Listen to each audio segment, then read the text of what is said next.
Hello, hello, hello, and greetings, fellow adventurers of Vera. Welcome to the Golden Feather Tavern. We are Vertek and Chibi, keepers of this fine establishment. Today, the tavern has opened its doors and set its tables to welcome some fantastic and fun-loving guild masters of the Ashes of Creation community. So, pull up a chair, grab a nice tankard of ale, mead, hot chocolate, or other delicious beverage of choice, and join us in today's discussions. Today is the 29th of June 2024, and this is TGFTavern's Guild Summit number 001 evening session. Part 2. Yeah, part 2. The second of its kind. The first of its class, I guess technically the third of its kind since we had a morning session, right? But certainly not the last either way. Anywho, Chibi, can you tell us who we have on tap today? Yes, absolutely. So, during the morning session, we heard from I think 7 different guild masters.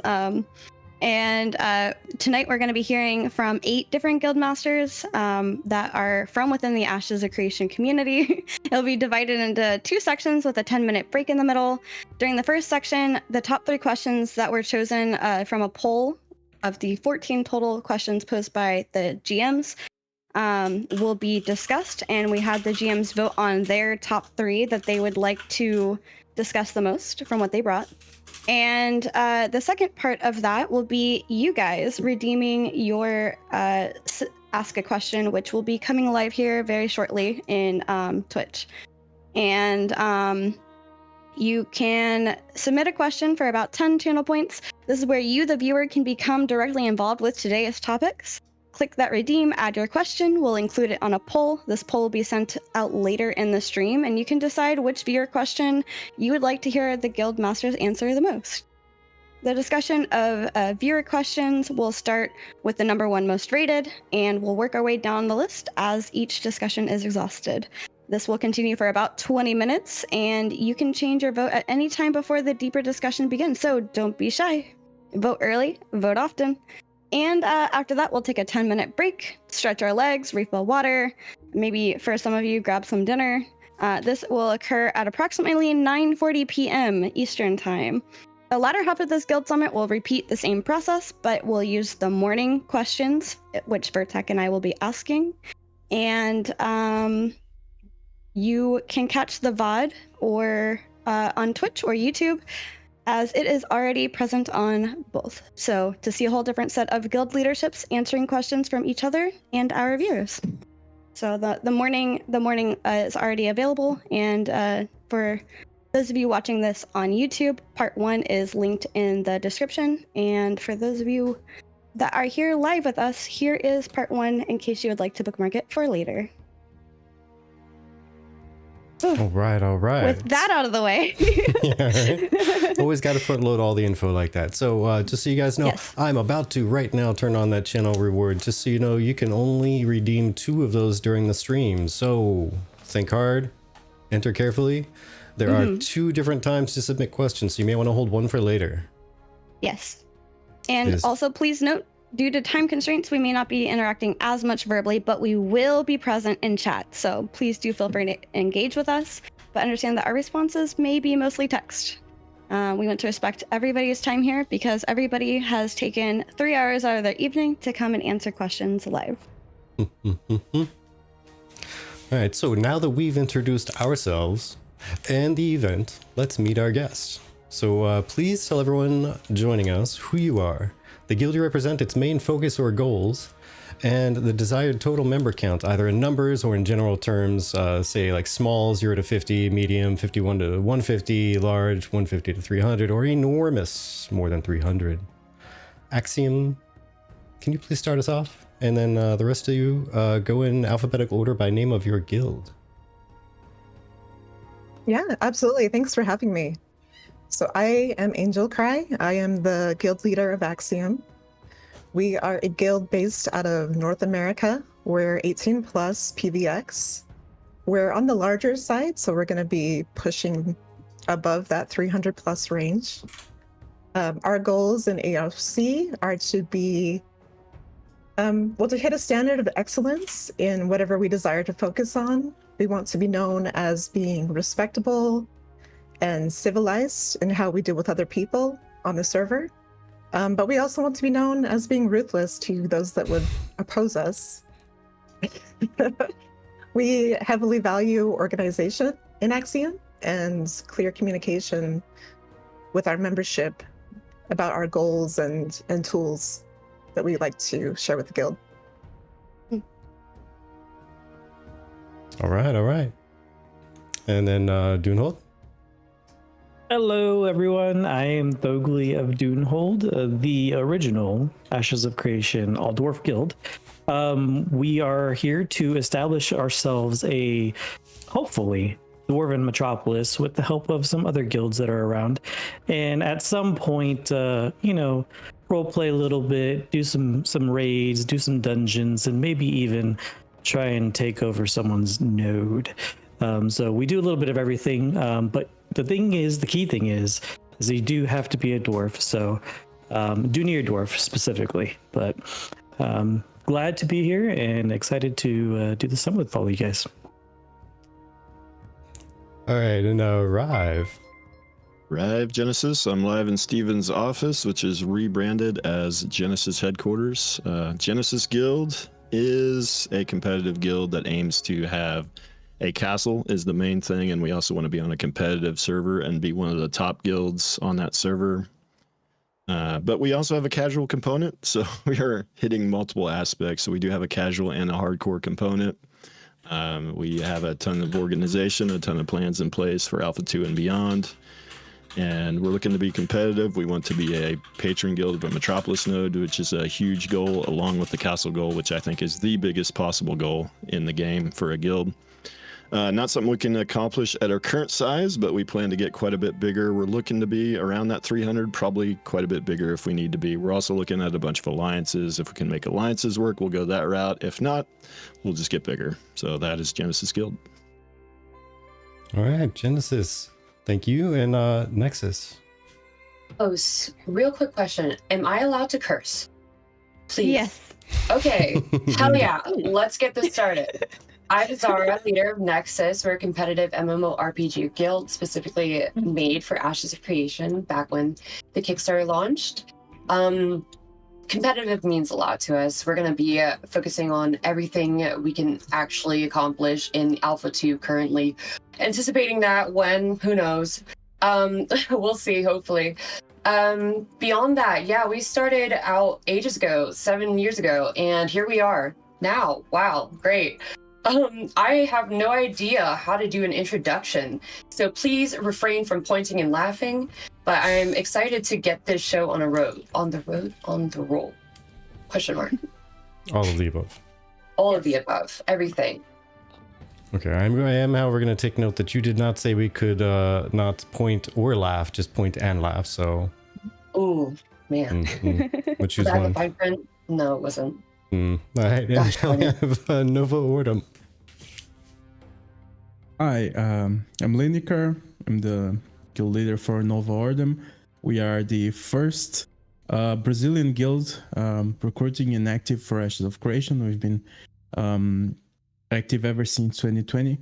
We are very competitive and very well structured PVX guild. We are on the larger side, so we plan on having 300 plus members for achieving all our goals, which will likely be in the South American server if there is one at the launch of Ashes of Creation. But during Alpha 2, we'll be playing on the NA servers, and we'll be bringing everything that we have into the game with all our members, with all our structure. We are currently getting close to 300 members already, so things are looking good. It's gonna be fun. We're gonna have some nice times ahead of us. Fantastic.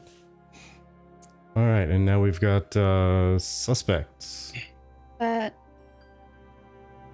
Stormwalker Clan. Yeah, I think Storm's Oh, first. yeah. No, you're right. Yeah, I'm first. Killer. Yeah. Trying to skip me, I see. I see how it is. am. Once again, our doc is in perfect order. All right. My name is Killer of the Stormwalker Clan. And what we are is an all-orc guild of any kind. We're talking about Renkai, we're talking about Vex, we're talking about Warhammer, we're talking about Warcraft, we're talking about every fantasy you could think of. Because we love orcs. Because orcs are the best.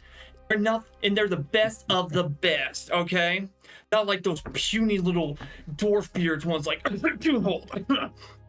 Anyway, if you love orcs, we're the guild for you, okay? We do PvE, PvP, RP, but most of the time, we PvP, because we live and breathe PvP, baby. That's right.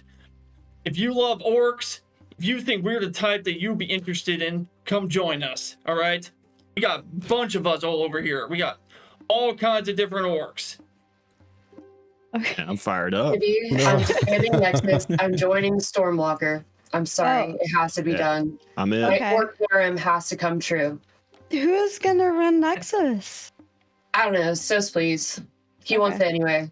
Okay. False too. Psycho. Yeah, now we actually I'm have suspects. psychophobic.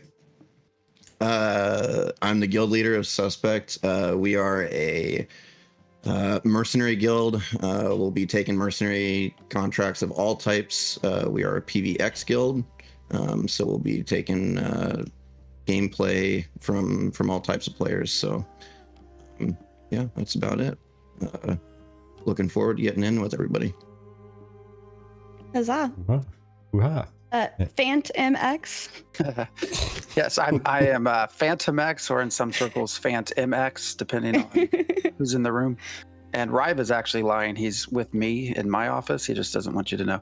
I represent Theoryforge guild. We are just a smallish kind of casual guild. We've existed for quite a long while, waiting for a game to actually come about. We've started with EverQuest Next, Chronicles of Illyria. Both failed, and so here we are. Yeah. Ready to go? Perfect. So the next question that we have for you is, what do you need from Ashes to help you be successful as a guild master? MrKryptic? For me, it probably falls into two parts. AOC, just having basic administration tools built into the game would be really nice. Surprisingly, there's been MMOs that have come out recently that are lacking these, and it's driven my community crazy. So things like a proper log of who has joined your guild, who has left the guild, when that person was last online, a record of like bank transactions, things that are deposited, taken out, so there's evidence of what's going on with the community. Some bonuses that I'd like to see are things like what particular members have done as far as artisan classes go, like where they're investing their time and what their levels are, what their character levels are, being able to have little personal notes that they could write to show other members of the guild about, services they're looking for or things that they would offer. On the other side of that, I think having solid recruitment tools in game will help a lot of communities. Just a way for people who maybe aren't as integrated in Discord that they can find, guilds that fit what they're looking for and help keep that community, growing and fostered within the game. Nice. All right. So Glee.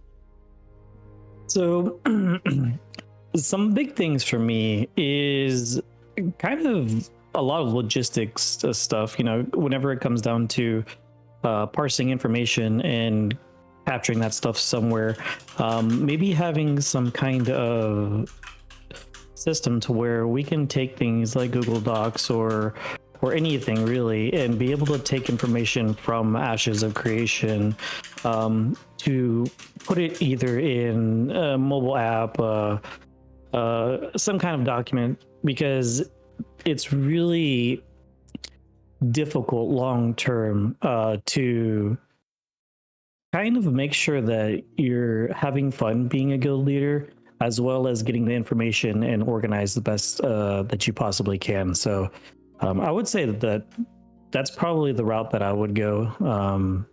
And of course, in-game systems, that's always a must to make our jobs as guild leaders a little bit easier. I would say anything that would cut down on the amount of spreadsheets we have to have, right? Because we have a lot of spreadsheets in Genesis Guild, but anything that could cut down on the amount we have to do of that. Anything that logs information, who took what out of the warehouse, what's at the warehouse in Winstead node, what's at the warehouse, guild warehouse in Miraleth, what's going on with our freeholds, what stations do we have there? I mean, even like, you know, what are the queue times like on our freeholds for what's being processed? Because the world is huge, it'd be very nice to kind of have some idea of what's going on in different places for being able to coordinate our caravans and where things are going. In that regard, auction houses, like information with the auction houses. I know they've talked about like an expandable building that'll give you more historical data, but I'd really like to have a lot of that for being able to track like economic trends and things like that going on in our region. Calendars, things like event calendars in game. You know, we've got like raid helper and stuff in the Discord, but anything we could get rid of Discord and have in game instead would be a bonus. Or if it's somehow integrated between Discord and the mobile app, that would be even better, to where it's everywhere at once. Those are the major highlights, I would say. Awesome. Yeah, you guys are making excellent points. It's hard to kind of go off of because it's everything that I anticipate wanting as well. One thing I will say, though, is I need a press kit for Margaret just because it's so hard to make these event banners utilizing what limited images we have of Ashes of Creation. For me personally, that would be nice. But beyond that, it's transparency. I want transparency in logs. I want easier accessibility to logistics. One of the things that I think is kind of a bummer, not on Ash's part, but Discord, that one team speak feature, I need the whisper function. I need that so badly. So that would satisfy many of my needs. Beyond that, yeah, it's pretty much just being able to keep track of things. I'm personally all for the spreadsheets. The more the merrier. I like to look at them. I want to collect them and put them like on a mantle, frame them, make them all nice and pretty, because I love to be a masochist. It's pain. It's suffering. But beyond that, I think I nailed my topics. Yeah, my points. Beautiful. All right. Liniker? Yeah, so, I mean, great points that others are bringing up. I'd like to... Actually, I'll have a little bit of a different opinion on this topic. I am a very strong believer that a guild isn't just made or just bound to the game or the tools that a video game provides you. And I think there's something to be said about like the whole experience, the whole challenge that there is for putting a guild together, getting all your spreadsheets, getting all the comms ready, setting everything up. And I feel like whenever games try to do everything, like give you all these tools, they won't be able to, like, I mean, no game before was able to provide everything that everyone needs or everyone, because guilds are something very personal, very structured to the specific needs of their leadership, of their members. And so I feel like, I mean, if I have the basic tools, I'm happy with that. I don't need much, to be honest. We like to like build our own structure together and everything. And now I'm also a very competitive person, so I feel like whenever the game doesn't try to give you all these tools, a lot of more unorganized guilds will struggle a lot, and the more organized guilds will thrive. So I feel like that adds an extra layer of like better and more organized guilds will have more success in the game. So I actually think like the less tools they provide us, the better for me, to be honest. Okay, that's fair. Killer?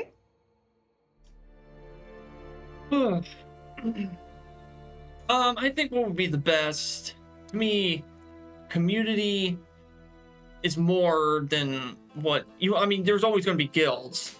Some of them will rise, some of them will fall. It's the community is what makes the strong point of any game.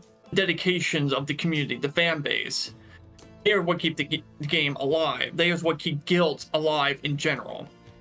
And if you have a strong based community that's dedicated, like, for example, you guys, because I've only been part of this for like a few months. Let me tell you something. You guys are really, really strong committed, and you guys are probably like the most generous and probably the greatest community I've ever been part of. And I've been in a lot of them too. Like I've been in Blizzards, World of Warcrafts, ESOs, Guild Wars 2. I've been in a lot of those different MMOs, and being part of this community right here for a game that hasn't even been officially released yet is showing some really good signs, really good progress, and a real beacon of hope that the game is going to be a huge success, in my opinion. Fired up again. Yeah, I'm loving it. The power emanate. Psycho. I mean, I'm basically just gonna parrot what a lot of the rest of the guild leaders are saying, is that just guild tools. I know that that's something that New World kind of dropped the ball on pretty hard, because we noticed that they didn't even have a log for people withdrawing stuff out of the guild bank. It was pretty terrible. So that puts a lot of pressure on the guild. If the game itself doesn't have proper tools just to like do basic functions, it puts a lot of pressure on the guild to manage and organize that stuff and keep it fair. So like one of the other tools that I have been talking about with the guild is that having like a guild task reward system in place in game would be pretty cool. That way you can kind of like, similar to how the mayoral contracts, I guess, I don't remember exactly what they're called, but similar to that, I would like to see that from like a guild perspective of being able to like set tasks for your guild and then get rewards for completing those tasks and stuff like that. I think that'd be cool. I agree. Anton. Yeah, I also think that would be really cool, being able to set contracts for your guild, actually giving goals and ways to track. Would love that idea. I also want to echo Liniker. I kind of agree. We have so many things already available to us, and really throughout, as he said, throughout the history of MMORPGs, we've had other tools at our side to be able to use. Now, so what I'm more interested in mostly is communication. I think that's the best thing Intrepid could do for a guild, is just provide really solid ways to communicate with your members. So that could be integrating with other services like Discord, I guess, but I don't know exactly how they would do it, but communication is probably where I would focus. All right. Just as a heads up, because I would like to be transparent with everybody, there is an ad coming in on our Twitch stream. This is just a part of Twitch. I apologize. But I guess now is a great time to say, if you are enjoying this type of content, please consider giving us a like, a subscribe, follow us on Twitch and all the places. But that being said, I think we'll go ahead and go into the official part of you guys asking your questions, starting with Liniker. Yeah, so my question is mainly, how do rival guilds balance the fine line between friction or banter and toxic trash talk, ensuring that things don't go too hard? And providing my answer on that, mainly, this is a topic that is very difficult to deal with in the lots of different communities and different MMOs that we've been part of. And this is something that inside my guild, I've had a lot of conversations. We've been trying to put together like what is too much, what is considered just banter, what is considered toxicity, because we don't want as a guild to be very closed in, like when because there are some guilds, and that's fine, it's just a personal thing of ours. We like to have some friction, some banter. We like, things that are related to game, like whenever you kill someone, you type like, oh, easy, GG, wherever, you do an emote and all that. And there's guilds that don't allow that, because they consider those things toxicity as well. Whenever you kill someone and you do an emote, or when you say something. And so this is something that for me personally, I think that when it comes down to the developer, there needs to be boundaries, of course, when we are talking about like straight up hate speech, like racism and all that. But I think that the developer shouldn't be policing the game too much on the part of the banter and on the friction side, because I think that is part of MMOs, and especially it's part of PvP, of competition. People, you like to oh, my time is up. Yeah, mainly that's my whole opinion on this topic, and now that I'd like to hear whatever you guys have to say about it as well. I suppose we'll start with AngelCry.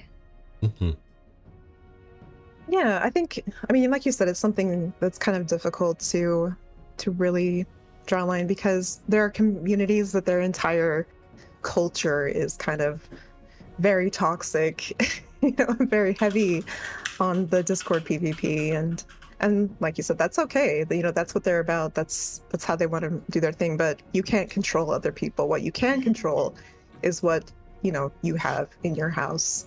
So having very clear guidelines on what you value as a community and where you draw the line, I think is very important if you want to maintain some sort of culture that you have within your community. And then it's just something that needs to be monitored all the time. People get really spicy, things happen, and you just have to drop little reminders like, hey, this is a little bit too much. You might want to dial this back. And, and just always monitor that. That's my take. Okay. Beverly? So there's a very, I guess, kind of interesting answer I'm going to give. And it kind of focuses a little bit more so on how players interact with the community as a whole in the game. Being that we're going to have a lot of roleplay stuff, as far as Dunhold, really, I would think that presenting yourself as a character through roleplay and how your character would interact, minding kind of where your story is going and what your character is supposed to be doing, that's kind of one way where I think we can help curb it. But toxic trash, going a little bit too far is never something anyone wants to do. Of course, we can't control it, but we could help mitigate a little bit by having clear understandings and guidelines for what the guild's expectations are for its membership.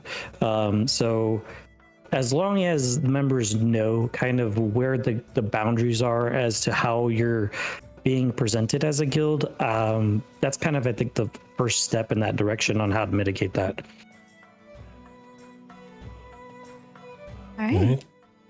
I would say don't sweat the small stuff, both internally and externally. I think I personally, as a PvPer, I don't do anything. Like, I don't do easy clap. I don't teabag. I don't do any of that stuff.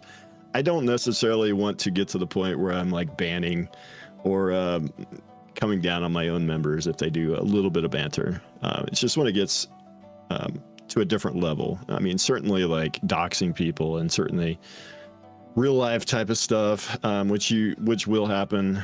100% is going to happen. That kind of stuff, that's where definitely there's a line. It's not so much the little stuff. I'm not too worried about a little bit of banter here and there. I don't really banter. Go ahead. No, go ahead. Okay, yeah. I don't really banter myself, but if others in my guild do it, I don't mind. I don't care at all if people banter towards me. That's never fazed me, personally. Now, if Killer beats me and does like a 20-minute long speech that fires up everybody, that might be a problem. That might be a problem. But other than that, like, that kind of stuff doesn't really faze me, and unless it gets personal. The biggest threat is being out-hyped. Got it. Yeah, if I get out-hyped, that's a problem. Yeah, that's fair. Zara?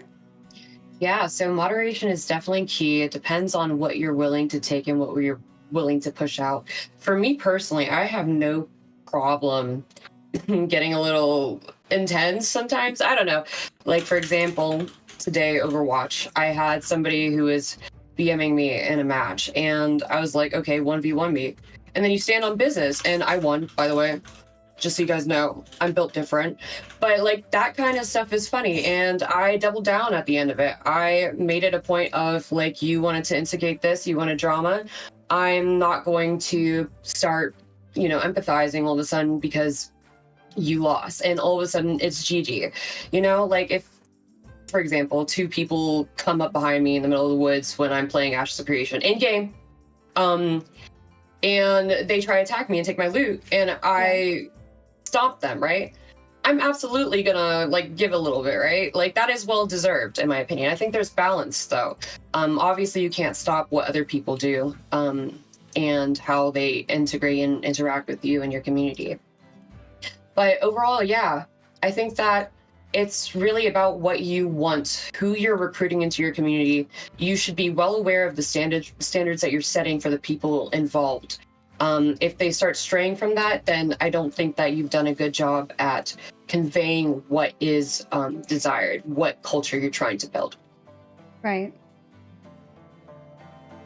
Okay. All right, and Liniker, recap. Oh no, you presented the question. I'm being a goober. All right, Killer. Yeah. Oh yeah. No, yeah.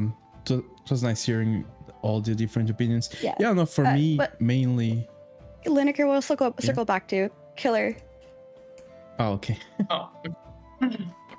Sorry. So, in my fair experience of dealing with toxicity and drama, I learned that there are basically two different types. There is personal drama between particular other players or other guilds, and then there is progressive toxicity, in my opinion, which is basically harassing people from not being the most optimal in types of games, like not having a certain add-on over some stupid thing that would make you better at the game, harassing people for not being good enough at the game in general and stuff like that.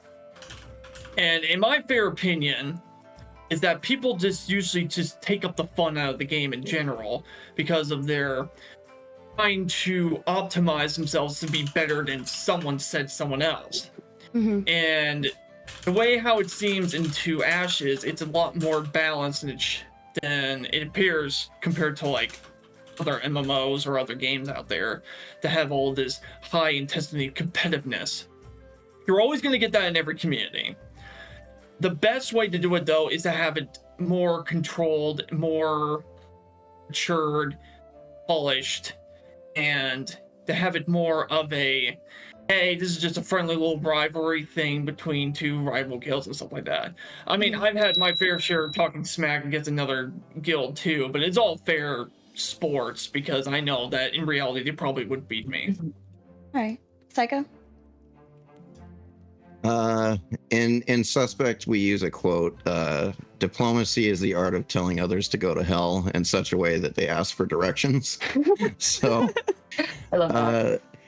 You got to choose your words carefully, right? But it's also a two-way street. So I think that guilds need to at least have a baseline level of respect for each other. And I think it's also important to remember that a guild isn't just one individual or a few even. But if the majority of the guild are acting out of line or acting like clowns or something like that, then I see that as a failure of leadership in that guild. Yeah. Because it's a leadership's responsibility to lead by example and establish a code of ethics of sorts. But if you're acting a fool, then don't be surprised if you end up on a guild-wide in-game kill on sight list. Right. Be a reasonable human being, and you probably don't have to worry about that. So Yeah. But yeah, ultimately it comes down to leadership showing that course and keeping that in mind. Makes sense. Phantom. Yeah, that's a great question, given the nature of kind of how we will all be interacting as people and guilds. But I like that. Choose your words carefully. I think that's exactly right. As far as rival guilds, I don't know how much control I would have over another guild. Obviously, if we got to a point where things were getting pretty nasty, you would hope leaders would reach out and try to squash things, understand what's going on to make it better. But for us with Theoryforge, I think having a smaller group, this probably becomes a little bit easier to manage. theoretically at least, because you should have just fewer people that you're having to kind of work with from a personality standpoint. So I think, as a lot of people have already kind of alluded to, a lot of this is just setting boundaries and kind of establishing what you want to be as a guild and making sure everyone you bring in lives up to that, being respectful of what you have established. So yeah. Shelby, can I think- add on to something real quick? Sorry, go Real ahead. quick, actually, because I don't think Liniker realized that he was supposed to answer his own question. I'd like to go back to Liniker answering. Yeah, we wanted to circle back around to him. Sorry. I think we have just enough time for that, and then we can do an open chat at the end of all 3 questions. So hold on to your thought. Liniker? Yeah. I mean, for me, mainly, I lean more on the side of being open to like having people, like letting people have fun, as long as it doesn't cross the line where we are breaking rules, where we are being considered toxic. Because the issue I have is what some guilds consider toxicity isn't the same as other guilds consider toxicity, and that's the hard part about it. Because whenever a leadership of a guild is saying like, guys, don't be toxic, that's not enough. You need to define like what is being toxic. Like, is it killing someone and saying easy, you're trash? Is that toxic? Is it cursing? Is it like saying things that are against the game's TOS? Because there's a lot of different opinions on that. And for me, it's mainly like, whenever you're not cursing, whenever you're not like being complete assholes with other people, using racist slurs and all that, of course, for me, if it's in game, if it's like an easy GG, if it's like normal day-to-day banter that people do in PvP games, for me that's fine, and I wouldn't consider that and define that as toxicity. And I mean, I just make sure that all my guild members know that, and they all are on the same page with wherever the leadership thinks about the matter, which is the most important stuff. But yeah, I tend to lean more on the open side, but trying to keep an eye, because people always like to take things a little bit too far. Very fair. It's true. Very It's fair. true. For real, yeah. That takes us to Fanmx's question. Yeah, so this was, we mentioned we're a smaller guild, probably one of the only few on this panel, but so a lot of the systems, a lot of the things we've seen within Ashes of Creation so far really, I don't want to say cater to, but really require almost large guilds. And so when you have a smaller one with like us, I think that raises the question of, how can we be successful in the world, and can we be? And I guess a lot of that comes down to what is your success, I guess. Each guild's kind of define what they think is successful, but do you want me to answer this now too, or just? Yes, please. Yeah, so that's kind of the nature of this question, is just how are the smaller guilds really going to fit in a way that feels like they're also contributing to the world? That's kind of what sold me on Ashes of Creation really from Kickstarter, is you get to change the world. Your actions will cause others to experience the world in a different way, the same as you. And so being in a smaller group, our guild will probably focus exploration and crafting. So we had early on really envisioned freeholds and things like that. And again, as we've kind of moved forward, those become less likely for a smaller casual guild. And so trying to find our footing, I think, is important. The way I guess I kind of see it is potentially smaller guilds will really shine through alliances. That's where we'll find success.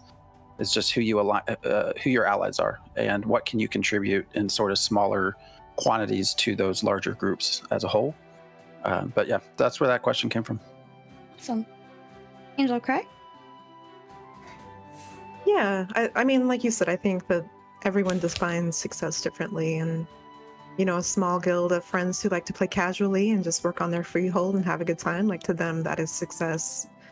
But where I think that small guilds could really shine is when they choose to specialize in something, and really go hard on that one particular thing, because that means that they have that much knowledge, and expertise in that aspect of the game, that they can provide that to others who don't, right? And even, you're going to have very large guilds that maybe have so much going on that they're not able to get that too in the weeds with a particular thing, who knows. But things like artisan skills and knowing a lot about a particular aspect of the artisan trade, or knowing a lot about a particular part of the world and what you can get there as far as like an exploration, share that knowledge with other people. If you're really good PvPers, then you could be a mercenary and approach other guilds to offer that, and band together and find those who need that and use that to your advantage.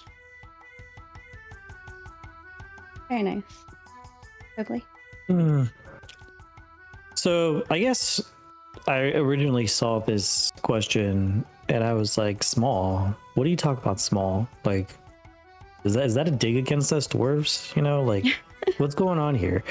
But in all seriousness, guys, so I think smaller member guilds are gonna really have their niche, and they're gonna have the thing that they're really good at, and specializing and maybe getting into that core part of who they are, what they identify as, using that to build its alliances. Because as you're saying, Angel, like, alliances are going to really make those smaller guilds have their imprint, making sure that they have their identity and they have the connections with other people, using those systems with other guilds and kind of branching out. I think that will be the way that smaller member guilds actually strive and really shine. And alongside that, really being able to put their guild perks into better ways of doing things, because they're not relying on membership. So they're going to have a little bit of an edge over other people whenever it comes to some smaller, maybe, in-world content, running across people, because they're a small community. So I think that there's going to be a lot that's going to benefit them in the long run, but I guess we'll have to see. Yeah, very fair. Right? I would say the biggest thing is to have reasonable objectives, specializing as well as Angel Christ said, but reasonable objectives. Whereas, like, I see a lot of guilds in their advertisements, they're looking to be a patron of a metro node. And if your goal is to be at 50 to 100 members, that's going to be very unattainable. And also trying to get a castle with 50 members is going to be very unattainable unless you have one hell of a good alliance. And even then, the biggest guild in the alliance will probably get the castle. And that's the other thing. You have to really lean on alliances a lot if you're going to be a small guild, I think. Unless you want to be a mercenary style guild. And if you want to be a mercenary style guild, I think you need to focus and be very specialized.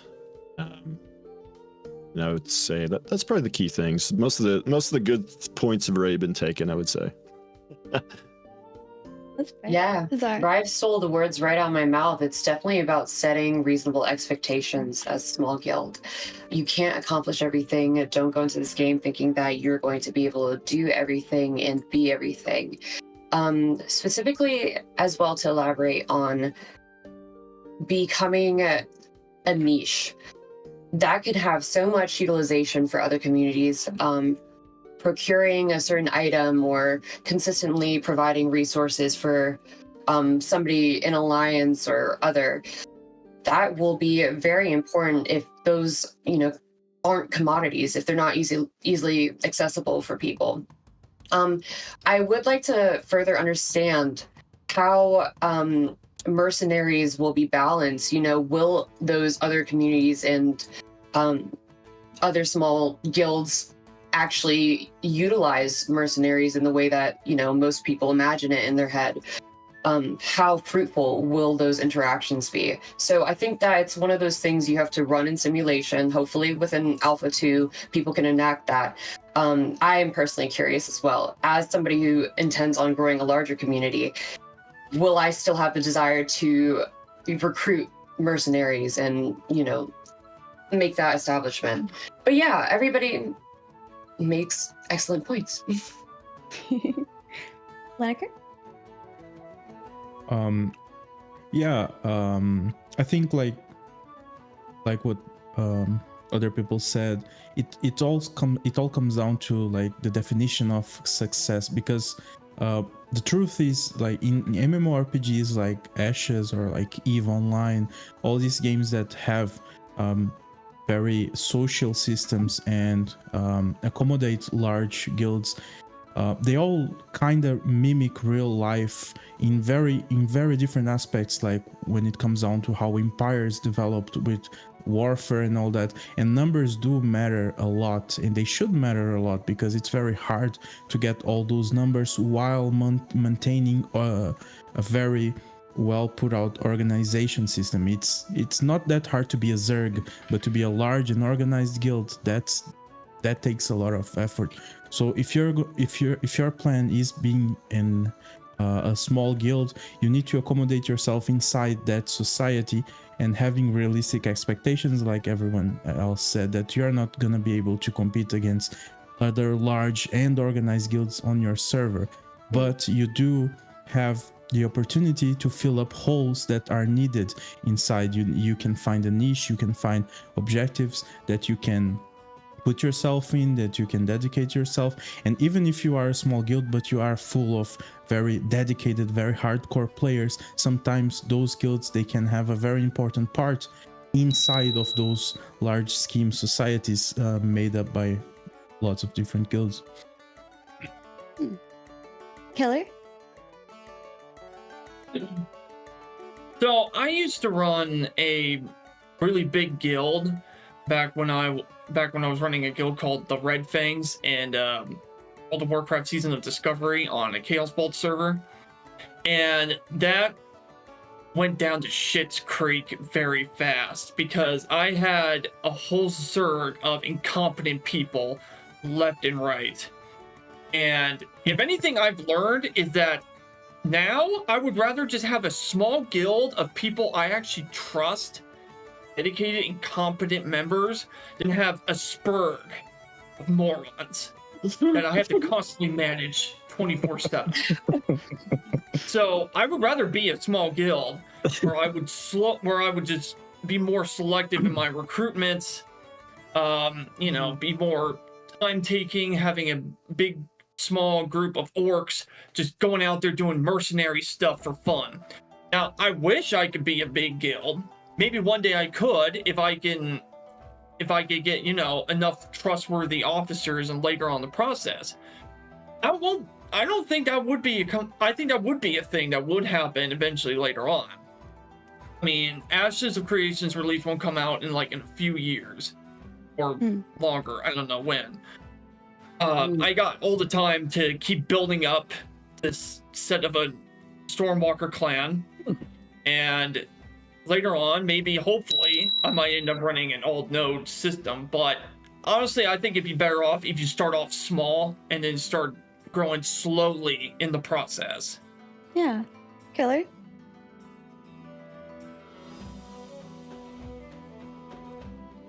Oh, sorry. My bad, Psycho. I think I'm My next, bad. right? Yeah. I was like, I don't Alright. without repeating everybody else, because everyone's made really good points, and I kind of had the same mindset. But I don't think anyone has mentioned the guild perks yet. Yeah. And I think that's going to be a major thing. I mean, we'll have to see how it goes in Alpha 2 and how extensive that is. But small guilds are going to have a pretty big advantage, I think, depending on how strong those guild perks are.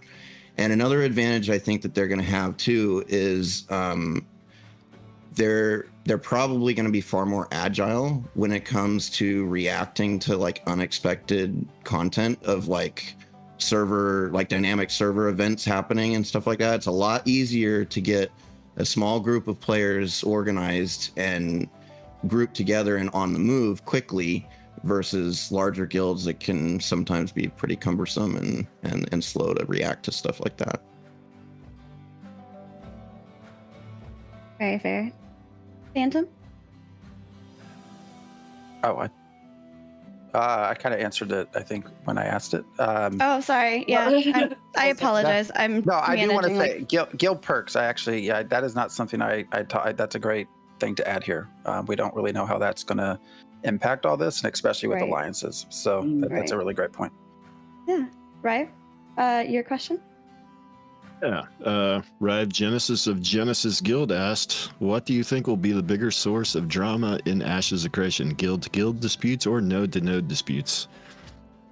That's a great question, Ryve. I don't know the answer to that. I would say guild-to-guild more likely. Possibly. Just because I think people are more familiar with each other inside their guild. You're in Discord, you're in voice chat every single day. You grow closer to those people than you will, I think, with your fellow node citizens, possibly. But we don't know because we've never really seen this before, so it's a big up in the air thing. I think Steven is pushing for node to node to be a lot bigger than people think because they do have the, node citizenship is higher on the affiliation than your guild membership is, right? So if a node is at war with another node and you have guild members in both of those nodes, they will be at war with each other. Your guild members will be. So I think they're pushing for nodes to be bigger in terms of rivalries than people think, but I think it's going to be hard to get away from that traditional guild-to-guild rivalry, but I honestly don't know. All right, Angel Cry. I think 100% guild to guild. Just for some of the reasons that were stated, because you're, one, spending so much time with those individuals, pushing for success in the game, and you spend hours upon hours with those people in Discord, building bonds. And also the leadership is more static within guilds than it is from node to node. Right. And so people have, loyalties to the leadership teams of particular guilds. And I mean, some of these guilds have been around for a very long time, prior to even coming into AOC. And, that's where people kind of have their identity first and foremost. It could, I guess we'll see. I imagine there's going to be server discords that are set up for different nodes where people can, talk to others and make friends and, have that interaction there, not just in game. And I think that will, help drive that camaraderie among the node citizens. But as far as how deep those connections go, I guess we'll see. It's very fair. Thogly? So I would like to say the guild-to-guild disputes probably will be a little bit more of a source of drama, just because, guilds are very tight-knit compared to how nodes are going to be. But that doesn't mean that I don't want to see node-to-node disputes become the ultimate source of drama, because I would think that you get nodes together, with, the vassalship and everything that's going to be happening with, all the citizens of that node. I would think that where you're living, what place you call home would mean a little bit more to the player, because you're contributing to the growth of that area. I think that would mean a little bit more and would drive a little more drama, probably later on in the game once it's been out for a little bit. But I would hope that node-to-node disputes really are the bigger source for the large drama, the large videos of this node versus that node going to war, and the coverage with it, with maybe some newscasters kind of showing things like that. So that's kind of what I'm hoping for, at least. Yeah, and real quick, just for chat, this is the last segment before we go into the open chat for covering just the previous questions. Make sure you get your questions in, because that's when I will be closing down the bot. So for those of you on other platforms, put Q in front of your question so that I can grab them. And Ryve. Oh, I already answered. It was my question. Right. Oh my gosh, I'm so sorry. I keep doing this. Zara. I'll answer it again if you want me to. No, it's okay. Zara. Yeah, so I think that we need to start bringing back the drama newsletters. For those of you who remember, we had the Guild Drama newsletter. It was amazing. It was fun. Only 3 editions, and you can go read them on the Ashes Post website if that is still around. But I think that node to node and guild to guild, they're kind of one and the same in a linear direction. There will always be guilds having drama pertaining to nodes. So I'm trying to say this the best way possible. You can have node to node drama being the predominant thing and it being enforced by guilds, but guild drama doesn't necessarily rely on node activity. So like that small 15-man group who just wants to go and fuck shit up in PvP and kill people randomly, that drama can exist on its own.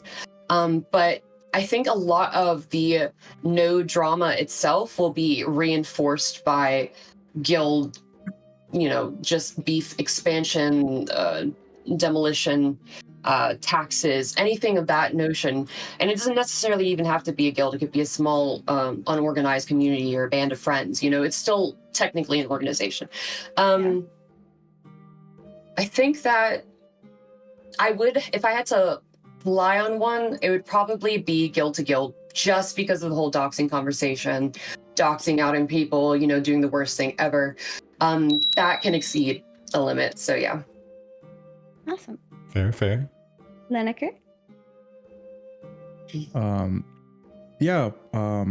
For me personally, I've always kind of viewed nodes as kind of similar to factions that you opt in to participate, because like guilds is where all your friends, everyone that all your guildies and all that are part of, and nodes you can't really control who are part of your node. You can't really control like who's in there, the other people that are in there. So I think the most drama will come from guilds, and I think nodes will be left to like where everyone else is, and where you have more solo players, smaller groups and all that being part of. So maybe they are not as aware and as invested in all the social aspects that are happening all around that region. But I mean, Ashes of Creation, similar to other games, like I keep remembering of EVE Online is a game where we'll have a lot of drama, a lot of things going on, a lot of guild versus guild, and node versus node, alliance versus alliance things going on. But we'll see, and especially with Alpha 2, we'll get the chance to actually see how this will all play out, and especially NA East PvP server 1, if you guys want to join, we are getting that together. We have Enveus, we have Ethereum. I'll teach Zara Portuguese if she joins. All the big boys will Let's be there. go. Ja. If you want some drama, that will be happening a lot there. Awesome. Killer? All right. Well, honestly, I think node to node is going to be bigger than guild to guild. And my main reason for that is because not all nodes are going to be run by guilds in general. It's going to be run by communities or areas of people who claim and settle there. And the biggest difference between guild versus guild, where they just harass each other's on Discord or some other social media and stuff like that. But in node to nodes, they will literally try to destroy each other's in world PvP. And when they will try to burn each other's cities down to the ground. And some people who love their nodes are going to want sweet bloody revenge on the enemy node that destroyed their original nodes. They will try to rebuild like vassal nodes or something like that, and try to reclaim on the enemy nodes that destroyed theirs. Or they will try to dox, harass each other's. They will probably place banners of their once great nodes, etc., etc. Now, guilds will be guilds versus guild drama. Like, it's just guild drama in general. Now they can run their own. They can run their own nodes, be part of a node, or manage a nodes. But honestly, in a whole, I think nodes will have a bigger drama type than guild drama will have in Ashes of Creation, in my opinion. Yeah. I also just realized that my flashing hat is no longer working. It's dead. It can't handle the hype, man. It can't handle it. Request to those of you that are joining us, English, please. You gotta switch to one of those spinny fan hats where you can propel her up into the air. Yeah. Multicolored. Yeah. So, sorry, I believe it's I'll Psycho let now. people know to speak English in chat. Yeah, I'm definitely leaning guilds for sure. In my experience, guilds typically have a different or even like selfish agendas compared to what a node would be like with a larger generalized community trying to benefit the greater good of their citizenship, for example. Now, I think once the node falls and the race is on to become the next parent node, that's probably going to be a different story. In general, guilds themselves are just a different beast altogether. I think you'll probably just have less, hardcore drama when it comes to a node, just because there's more people working towards a greater good, as opposed to a guild that might be out for themselves. Very fair. All right, and Phantom. My turn. Yep. Yeah. It's a great question, Ryve. I'll thank you later, since you keep telling them at your house. Sure. I think this all goes hand in hand. I mean, I think guilds will, if you don't have large guilds sitting at nodes, you're going to have smaller guilds form at the nodes. So I think Intrepid is specifically designing all of this so that we will find drama in every place, because it is going to be needed in order to create the winds of change that each node will have to go through over time. Otherwise, things will just get stale. So Yeah. I think there's going to be tools in place, things in place where you'll get drama everywhere. Some of it I think will be easier to manage. Guilds, you have a little bit more as a guild leader control over that. Nodes, yeah, you certainly have less control. We've not even really talked about mayors. I think there's probably going to be a lot of really shitty mayors that exist for nodes, and people will find that out, and that will cause some problems. I'm not going to be a mayor. I don't want to. So I think there's going to be probably quite a bit from guilds and nodes. But certainly I would, if I had to go one way or the other, I'd say nodes probably the most, just because that is the thing that's going to have to be built up and destroyed. So Yeah, absolutely. I would like to say we are going to go ahead and close the question submission at this time. Do not worry, though, that will be returning after our break, and you'll be able to resume if you've not already redeemed both your questions, asking them then. But we're closing them so that I can go ahead and put them together in a poll. Please do know that if it's not guild related, I may remove it. However, also just wanted to say, for those of you speaking in Spanish, nothing against you guys. It's just hard to moderate. I don't know what you're saying. I apologize. Yeah, we need to get ourselves a Portuguese moderator. They're gonna be angry Liniker? that you said Spanish I'll now. translate. Liniker, will you be the translator? Yeah, after Zara learns, she'll be the translator. No, There we I'll are. translate for him. I'll just make assumptions. I think It's they're all asking good, it's all how good. they join Killer's Guild. Spanish, No, I Spanish? don't think so. I think they're pretty tied to Liniker. No, let them come to me, but I'm you gotta be letting an people orc. know to You have to speak be an English. orc. Sorry. Yeah, I saw that. I appreciate that. All right, so Vertec will be handling the part. This is the part we're going to spend about 10 minutes doing an open chat amongst the guild leaders with their own questions. So while I get the poll together. Yep. So, you folks have any preference on which of the questions you wish to cover? We could either go back to one of the three we've already answered and do a deeper dive, or we could jump into one of the other two and do round robin answering like we have for the others. I definitely wanted to make a point about the whole toxicity in guilds thing. Not necessarily a question, but just kind of a statement for all the communities here, if that's okay. With permission, Mr. Vertec. Yeah, are you folks okay with going deeper dive on the toxicity versus Sure. trash talk and whatnot? It can be brief, yeah. Mhm. All right, Yep, then 100%. it's For the open main discussion, topic- and I'm just going to go ahead and start the timer here. Feel free to jump in and discuss as you wish after Zara makes her point. Please be respectful of sharing time.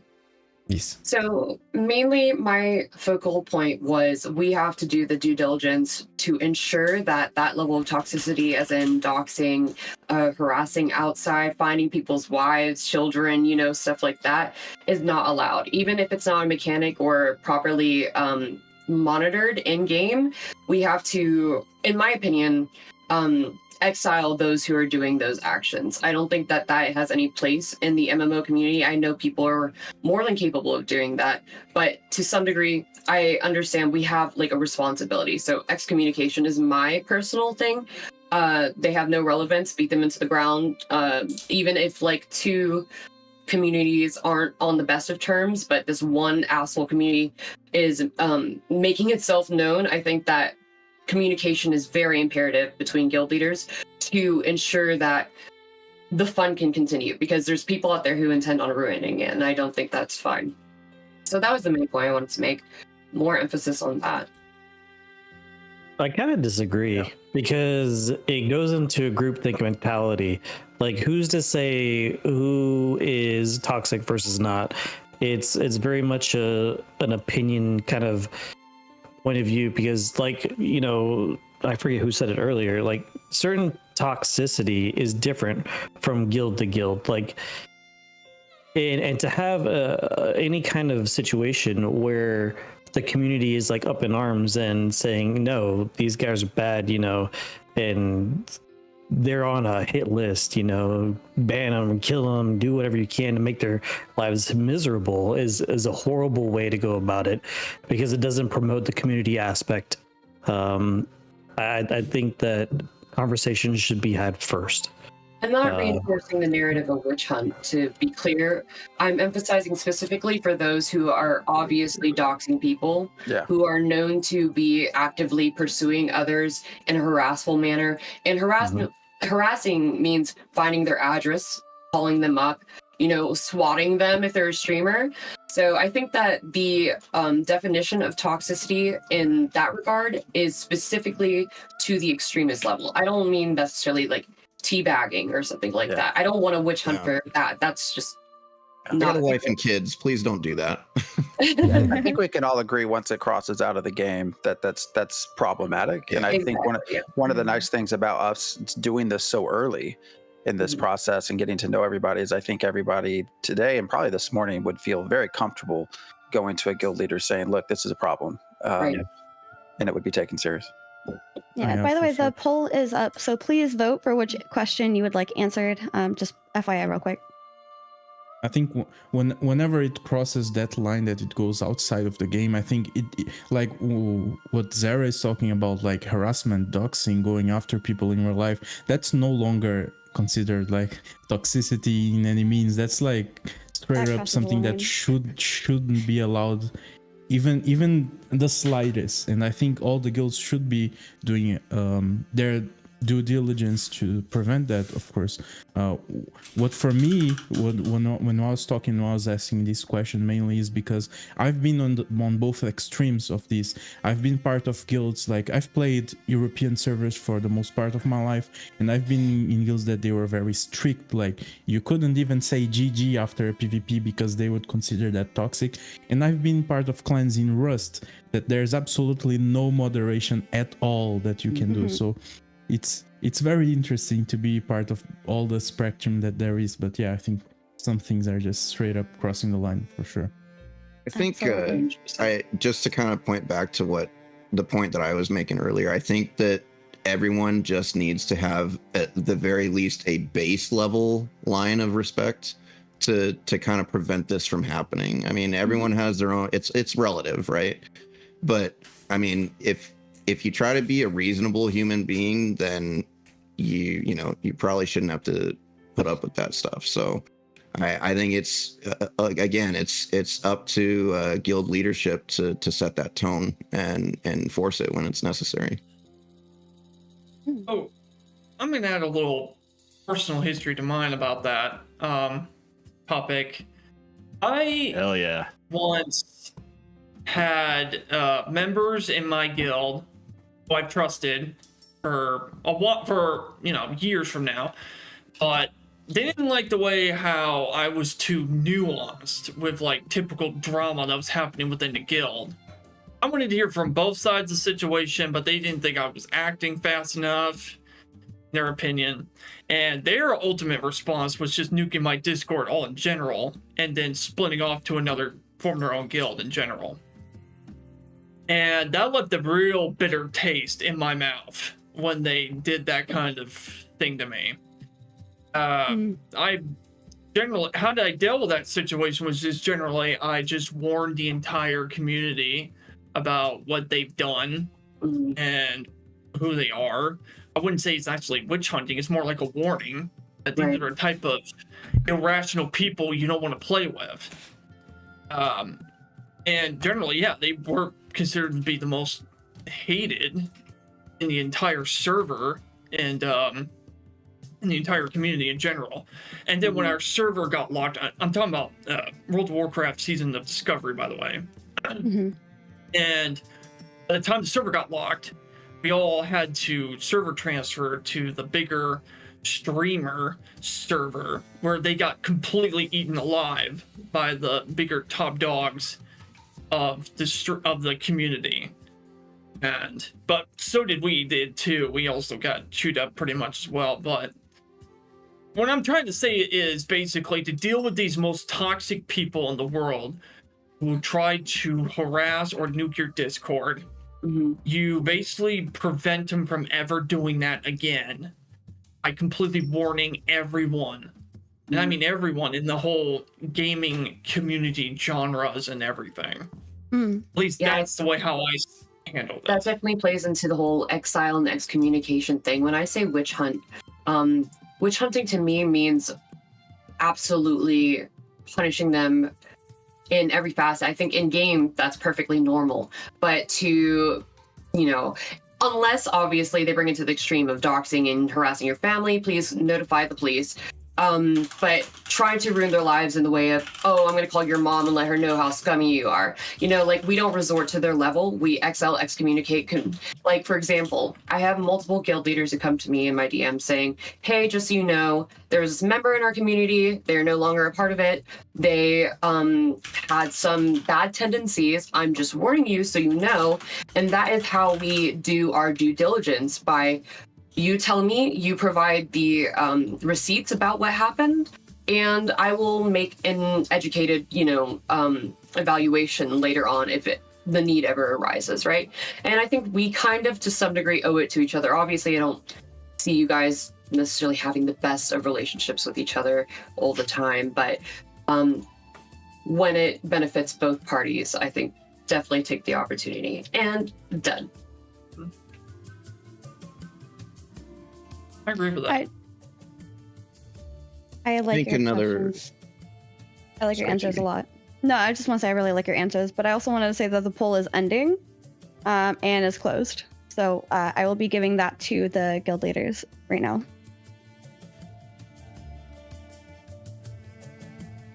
All right. Still got about a minute and a half. If anybody else wanted to add anything extra? Yeah, I was just thinking, like, just from my perspective, you know, just don't allow disrespect. And that goes from both your own guild and other guilds. If other guilds are disrespecting you for, you know, and it doesn't make sense for them to be doing that, then, you know, definitely defend yourself. But also coming from your own guild, don't allow disrespect. That's kind of how I feel about it. Sorry, I clipped the wrong part. Here you go. So the first question is, should guilds try to prioritize having all members in the same node? And this is asked by SonicXplosion. Great name. And right, Angel Cry, I will let you go first. Yeah, You got the hydrate. I mean, I think that there's things that we still need to know about the game to be able to say with certainty, you know, the pros and cons of that. But, you know, I can see pros and cons of it. As is, you know, having all your guild members in one node or nodes close to each other makes them much easier to mobilize, you know, for a particular objective. It makes them, you know, able to interact with each other, do trades with each other quite a bit easier as well. Some pros to having people in other areas would be, you know, being able to keep track on markets or things on the other side of the world, you know, and relay information back to the guild, or political happenings in other areas of the world that could be relayed to the guild. You know, those are the first things that come to mind about, you know, pros and cons. But, you know, like I said, the con there would be that person would be out in the middle of, you know, wherever they are, and interacting with them and actually playing the game with them would probably be trickier. Yeah. Ugly? So the question, should guilds try and prioritize having all members in the same node? It is kind of, I think, should they? Well, I mean, you would think that you would want to be around your guildies and playing the game with your guildmates. But will they be is another kind of conversation, because there's tactics and different strategies that you can use and implement as a guild, you know, to where you have certain individuals either be close to you or further away from you for, like Angel Cry said, you know, gathering information or making those connections with other guilds. So from a guild perspective, should you have your members close to you? Yes, you know, because you want to play as a guild, but that doesn't necessarily mean it may be the best route to go for long term, and to really promote creating those interactions and, you know, connections with other people. So there's just a lot of unknowns, so it's hard to say. I think we'll find out a lot more, obviously, as we play the game, and we're only going to have one node type, you know, at the start. So it'll be difficult. It'll be a while before we really answer this question. But I think, you know, with the different perks that come from each different node, and it depends on your guild size. I think if you're a bigger guild, you may want to have some people in, like your PvPers may want to be in a military node. Your economic oriented people may want to be in an economy node, so on and so forth. But to push patron status, I mean, you probably want everybody in one node. So there's that balance. You got to figure out what the trade-off is there. And I think that's really where I stand. Most definitely. I agree entirely. I think that it's hard to know right now. Kind of got to figure it out once we get in game. I'd say that based off of my limited knowledge on how the economy works, having more people pushing money into your system is probably the best way to go about it, just based off of lack of information and need for experimentation. So my answer is abstract. Okay. Fair though. Fair. Yeah, I mean, fair. For me, from my, I mean, we can only answer from our limited understanding of the systems right now, and especially since we are lacking a lot of information on the other node types. But I mean, what it looks like that the most important stuff is getting your node to level 3, because at level 3 you unlock all the all the most important things, the election systems and all that. I view Ashes of Creation's node systems kind of like different content that gets available. Like if you're leaning a little bit more into PvP, you have the military. If you're leaning a little bit more into life skilling, you have the academic and all that. So maybe a viable strategy would be like having everyone together pushing in, and as soon as the node system gets to level 3, level 4, you unlock the vassal node system, and that's where I think the guilds will be living, like everyone inside the same vassal system, but everyone picking the nodes that they are gonna like focus, like they're more like, if you are pushing for crafting, for life skilling, you probably want to go in an academic node. If you want to do some more PvP stuff, you go into a military node, as long as you are inside the same vessel structure, because you don't want to have guildies like 1 hour away, that whenever you need them, you do the call out and they I'll be there in 40 minutes. That's not good. So as long as they are within a reasonable distance, I think should be all right if they split up a little bit. Sure. Yeah. Killer? think it's really important that you do keep all your guilds in one node. I mean, yeah, some of them would probably, what if they want to go to a different types of nodes, from like an economic node or a military node or another node, etc., etc. But it really just depends how much traveling takes between each node. Like, if you want to go to point A on one side of the world and to point B on a node on another side of the world, how long does it take to get there? Probably a few hours, weeks, days, I don't know. It really just depends how fast the traveling is, but I really do think you need to centralize your guild into one prioritized node. So that way you're not constantly trying to gather up all your clansmen. All that would take probably like hours or maybe days into one central area, so that way you can go and destroy your enemy nodes. That would probably take hours just to even gather up your armies and just march on forward, but it'll probably just take seconds just to gather up everyone who's in the same node, so that way you can travel to the next node you want to destroy. Right. That's my opinion. Psycho. Yeah, I think it really heavily depends on the specific goals and needs of what guild you're talking about. Obviously, I think it's more efficient to have the majority of your guild in the same node, or at least in the same vicinity of that node, just for, like Killer said, grouping up and being quick about that.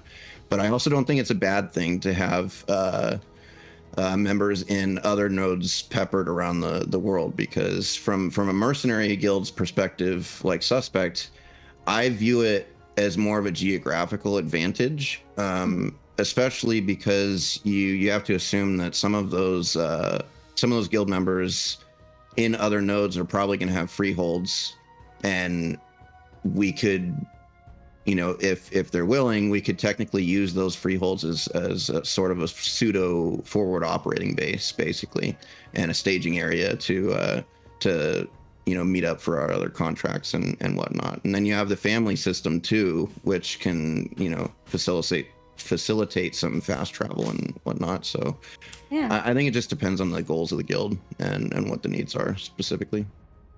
Very fair. Anton? Yeah, I would echo that too.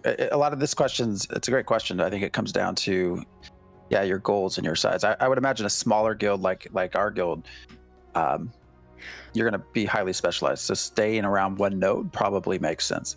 Larger guilds, I don't know that staying around one node makes sense. I know there's a whole lot of travel questions, but just from the limited knowledge we have about resources and differences across nodes and crafting and access to really specific stations and things like that, I would imagine that for most very large guilds, it actually would not be good to concentrate all of your members in one small area. You're probably going to want them out a little bit everywhere, would be my guess. And then the next question is from Voxtrium. We love you. Do you want me to go ahead and read that, Vertech, while you get it up on screen? Yeah, please. Okay, Voxtrium asks, I would love to hear about how guilds who get vassalized plan to deal with their citizenry if they don't manage to make it as the metro of a ZOI in the area. Angel Cry? Well, I guess that depends on how badly you want to be in the metro, or if that's your guild goal to be positioned in the metro, and how salty you are about not being in there. If that is your end goal and that's what you want to do and how you want to play the game, despite the fact that you might not be able to siege a parent node, there are plenty of other ways that you could arrange to sabotage a potential node, or work with others. So I think that, if you're hindered by the mechanics of the game and what you're able to do, but you still want to get things done, you have to work through other means, and that's probably going to be political. Very fair. Ugly? This is a fun question. It is. It's one that I've actually gone over quite a bit with some leadership. And I know currently, I think you can't really go and war against your vassal node, but that doesn't mean you can't hire someone to do that with you.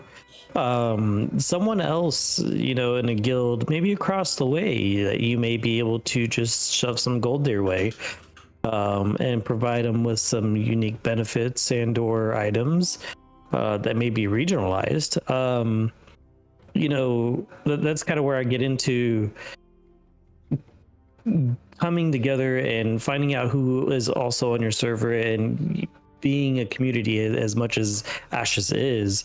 I think making those connections and kind of implementing, some bartering and some gold their way may help you succeed in that goal if you do want to become a metro. So, and that's just one way. There are multiple other ways, I'm sure, that you could definitely use. So. It's another question that, man, I really wish I could bring the hype like Killer can. I can't do it, but I'm gonna try. One of these questions will jive and I'll be able to do it, but probably not this question. It's a difficult question, just like a lot of the other questions. We don't know enough yet.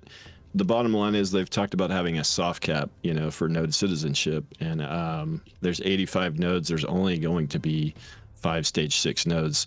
Bottom line is probably at least half the server, if not a lot more, is not going to be in the parent node, in the stage 6 node. A lot of people are going to be in vassal nodes.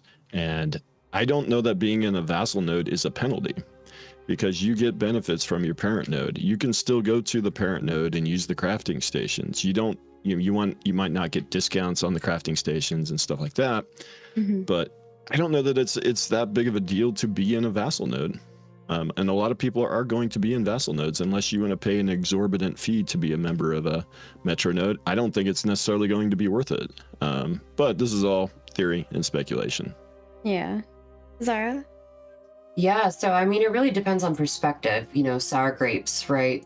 You wanted to be at the top. You wanted to be there as a guild. With the...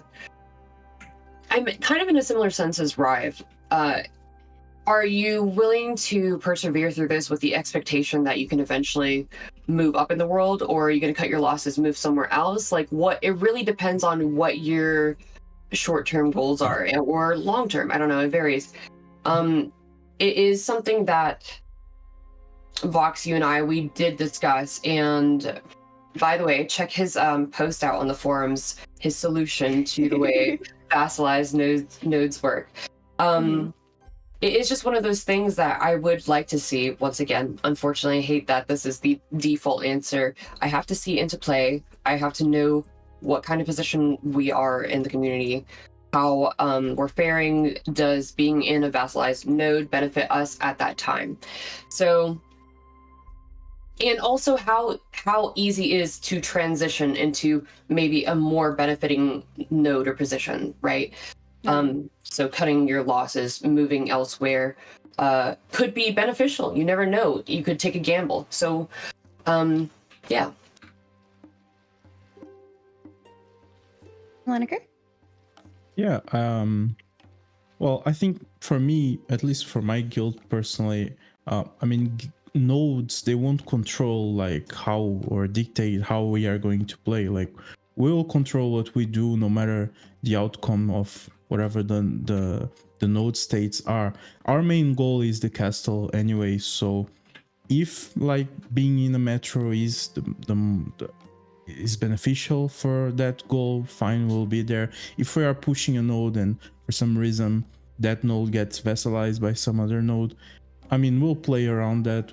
Maybe we'll move, maybe not, but at the end of the day, our main goal is not particularly being at the metro. I don't think I agree with Ryve on that line of thought. I don't think the node level is the most important thing. I think that's the node type, and I think people will be picking nodes based on their type. And the level, if it's a level 6 or a level 5, for my understanding on the node system, that's going to be mainly if you are doing something that you require a specific building that is available on that node, but that's something very specific that most players won't even be considering. And likely it's going to be more beneficial to live in level 3 or level 4 nodes. So yeah, at the end of the day, the node system is just another system in the game, and you gotta make the choices like according to your goals, your objectives, and that's just a part of it. Yeah. Hello. Hey. So, I ain't planning to be mayor of some metro nodes. Like, I'd be fun if I was just running like a vassal node or just being part of any node that would, the Stormwalkers would definitely benefit off the most. Like, if the mayor turns out to be a really cool dude who digs orcs and likes the Stormwalker Clan, then I'd be fighting for that guy. I'd be riding die for him, okay? But if he turns out to be a total douchebag, I will raise the banner colors high and destroy him. Or just migrate to another node that's an enemy node and then destroy him from there. Oh, yeah. Honestly, it just really just depends. If there's a mayor that would help contribute to helping out with the Stormwalker Clan, I'd be serving with him. Hey, I'll help you, buddy. If he turns out to be a dictator, I'm just going to overthrow him because that's just... I've already got a list of grudges like a dwarf from Warhammer, and I'm crossing them out. Totally. Okay. Yeah. So you like dwarfs now, huh? But yeah, I'm not looking to run like a big nodes. I probably would I would like to run like a castle, but I'd be just fine with like a vassal node or just not run any nodes in general. Hey, Killer, can you please make like a hype commercial for us? Like, Energy is amazing. I live for seriously. it. Fantastic. And thank you so much, by the way. We hit 120 subs, so we super appreciate you. Thank you so much for all the support. You are what is allowing us to keep this going. So without taking more time, Psycho. Let's fucking go. I think Liniker made a lot of good points that I kind of agree with. I think it's less to do with the guild or the node size and more to do with the node type. And I think a lot of the guilds out there, I mean, not to call any of you guys out if this is the case for you guys, but I think a lot of guilds are going to have a reality check if they're saying, we're gonna be running a metro node or whatever. You got to remember that, what is it? 50,000 accounts on the same server is what they're aiming for. That's a lot of competition. And if you think you're gonna be the one, you're probably not gonna be the one. I mean, right. Shoot for the moon, great. I mean, even with us in Suspect, shoot for the moon. If we manage to do that, great. But at the same time, that's not exactly our expectation either, right? We're trying to keep things realistic. So yeah, if things go well, then that would be awesome. But if not, we're not too worried about that.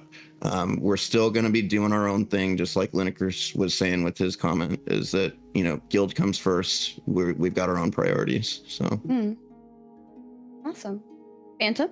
Yeah, so I don't think we would care too much. I mean, we're a small guild, right? So we're going to be vassals no matter what. Actually, what Ryve said makes sense that, you kind of see it as more of a benefit. Like, what am I getting from you? And in that scenario, we're going to always be vassals. So really the choice probably becomes more so who's actually leading this specific chain of nodes, and are they really putting out what we want as a smaller guild? If not, then I'll move on to the next. So I just want to throw this out there because I put it in chat. I disagree with the idea that we can't try to fight our parent nodes. I will leave it there, but I'm with you. Actually, I'm glad you mentioned that. For those of you that are looking for something to watch later, I saw what Voxtrium was doing with this question. He actually put up a post on the forums, and we covered it last night on vassalization and what happens when a metro node falls. So if you want to find out what we think, the link is right there. And inside of our stream, we have the link to the forum post. So every time we do our podcast, I always put all the links in the description for YouTube, and it's there for you to check it out. But that being said, we are at our time for the first part of this. We are going to take a quick 10-minute break. During this 10 minutes, I would like to invite you to hang out, chat with your fellow Varans, and watch some really interesting commercials that our community has created for us and submitted to us recently. We held a contest just last week. It completed. We have Thogley's Guild, we've got Killer's Guild. There's some people from the earlier guilds that submitted, and I hope you guys enjoy them, and I hope it provides you with some entertainment while we take our break. We'll see you in about 10 minutes. Please grab yourself a water, give yourself a stretch, grab some nom-noms. We'll be back with the second part of our show. All right. Catch you after the break. Yeah. Bye.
When the gods first gave us life, they also gave us Zara, our home, our sanctuary.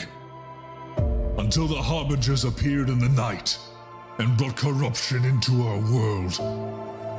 Neither spell nor blade could stop them, until only ruins remained. But at long last, we have returned. And this time, we bring the fight to them.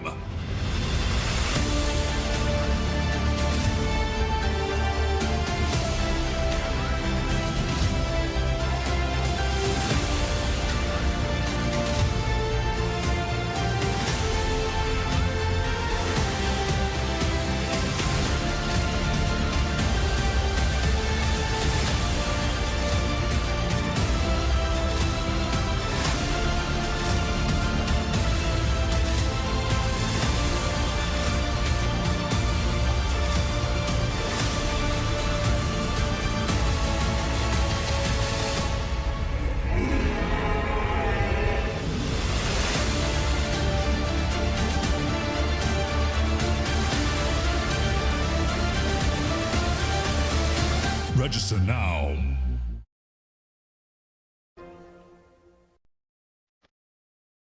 How would crafting gear compare to like that of crafted gear in the game is the best gear. I'll be less inflammatory in my speech. Crafters make the best shit and best things.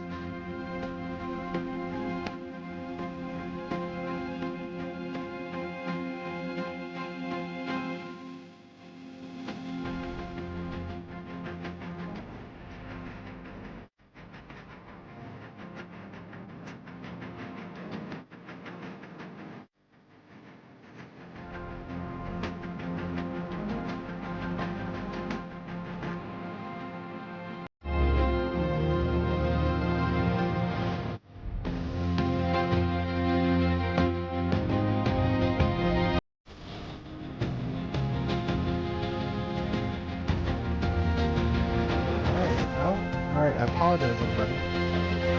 You had a good long life. You did have a good long life. Happy life on the farm, and now. Oh God, bless you.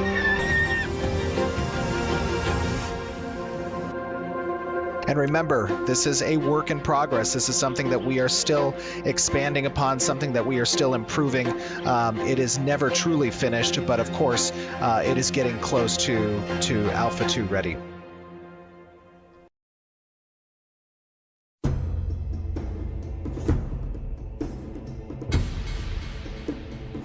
In the heart of our mountain home, legends were forged in fire and stone. But now, Vera awaits, where every hero's journey begins anew. Craft your destiny, conquer mighty beasts, and shape the world as you see fit. Let's open in 3, 2, 1. Join us, kinfolk, in a realm where your choices echo through eternity. In the ashes of creation, our saga begins. Will you answer the call? I also am like, just put that somewhere else so I can watch it, because I really just Right. want to play.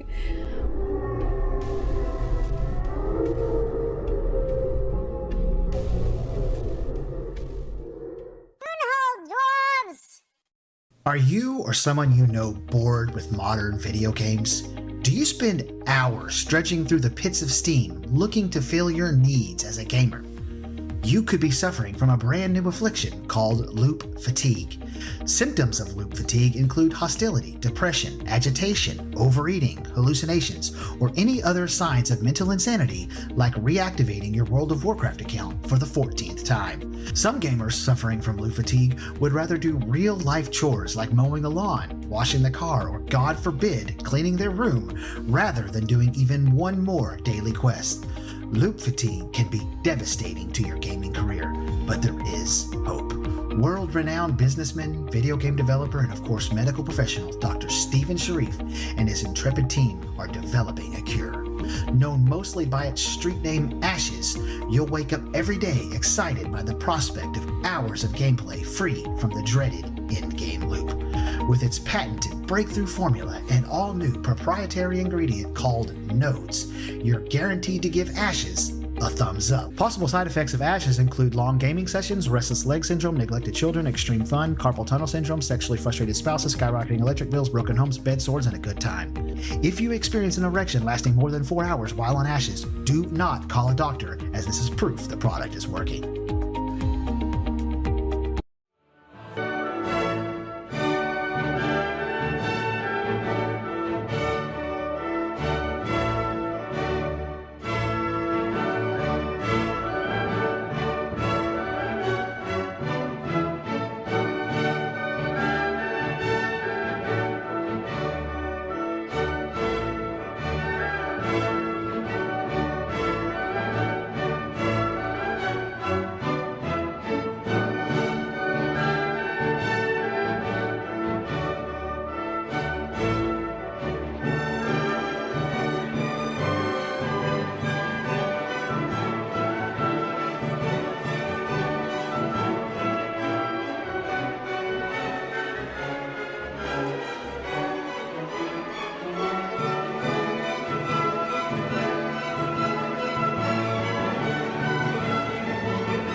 When the gods first gave us life, they also gave us Vera, our home, our sanctuary. Until the Harbingers appeared in the night and brought corruption into our world. Neither spell nor blade could stop them, until only ruins remained. But at long last, we have returned. And this time, we bring the fight to them.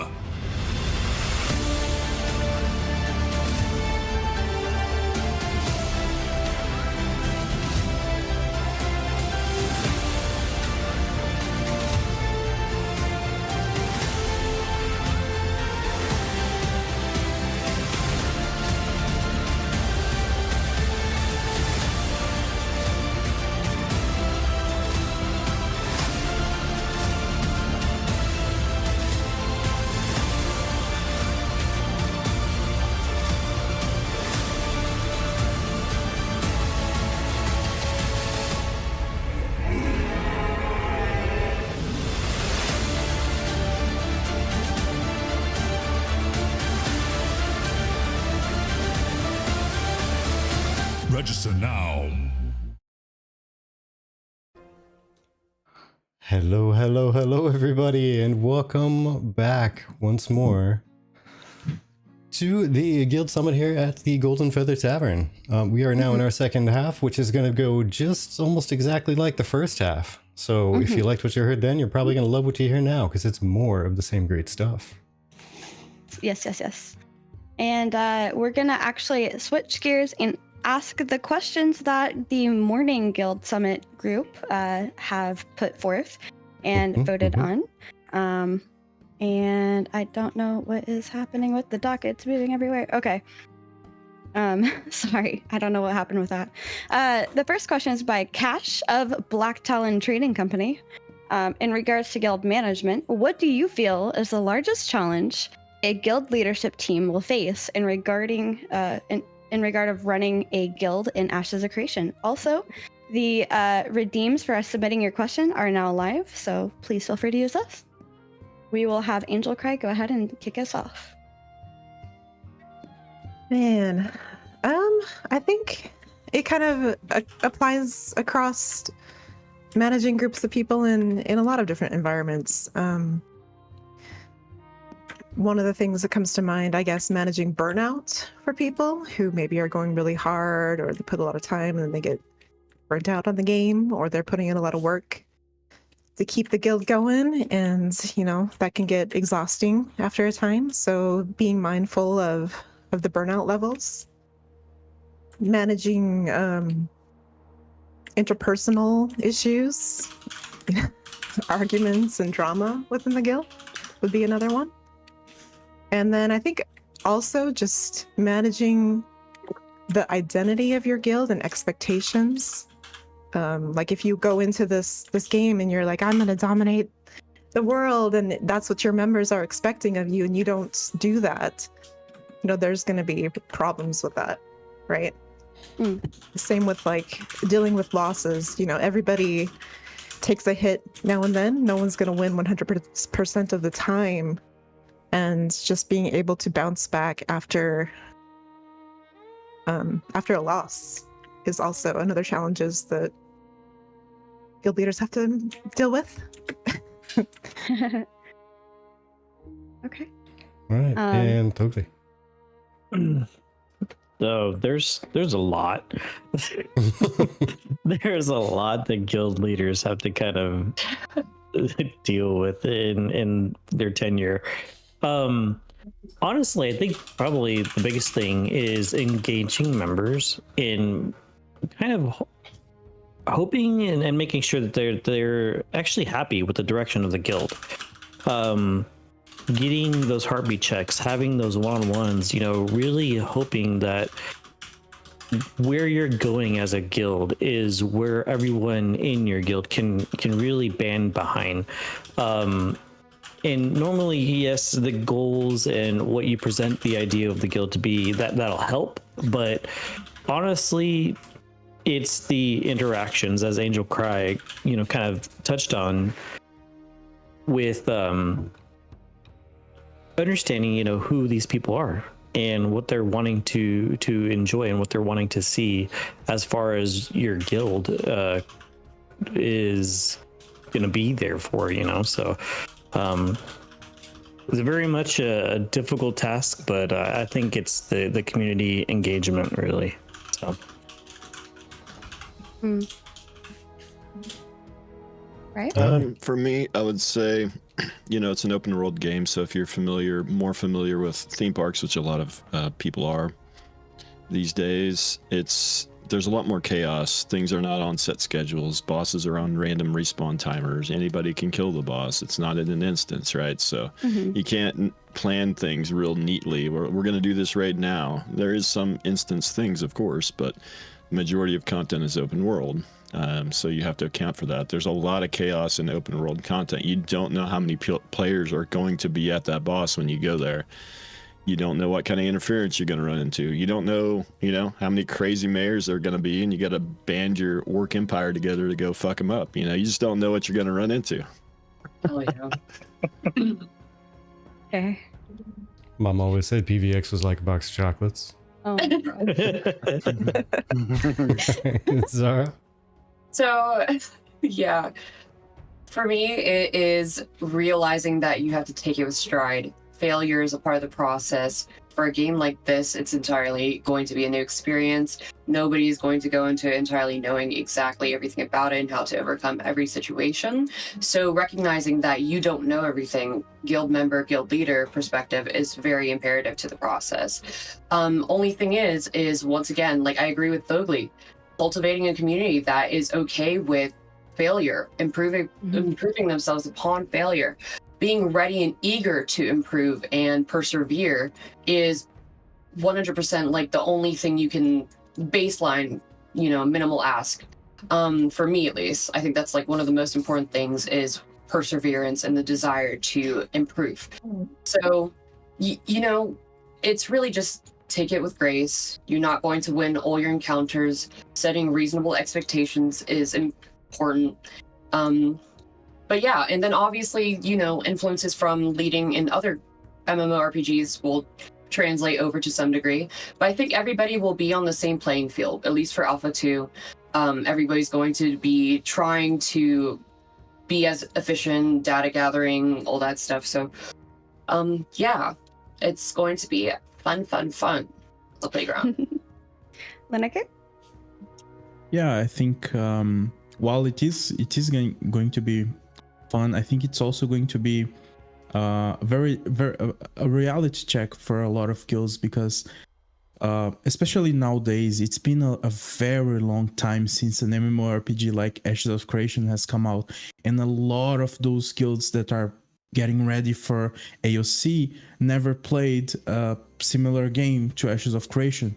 If you're coming from games like World of Warcraft, Final Fantasy, Guild Wars 2, ESO, BDO, all these other MMOs that are in the market, I mean, I would even say that guilds that have experience in fully open world survival games, they are likely to be better prepared for Ashes than these kinds of MMORPGs, because it's a game that it's all about your reputation, your alliances, your diplomacy, and how you interact with other guilds, and how much grind, how much effort you put in order to achieve your goals.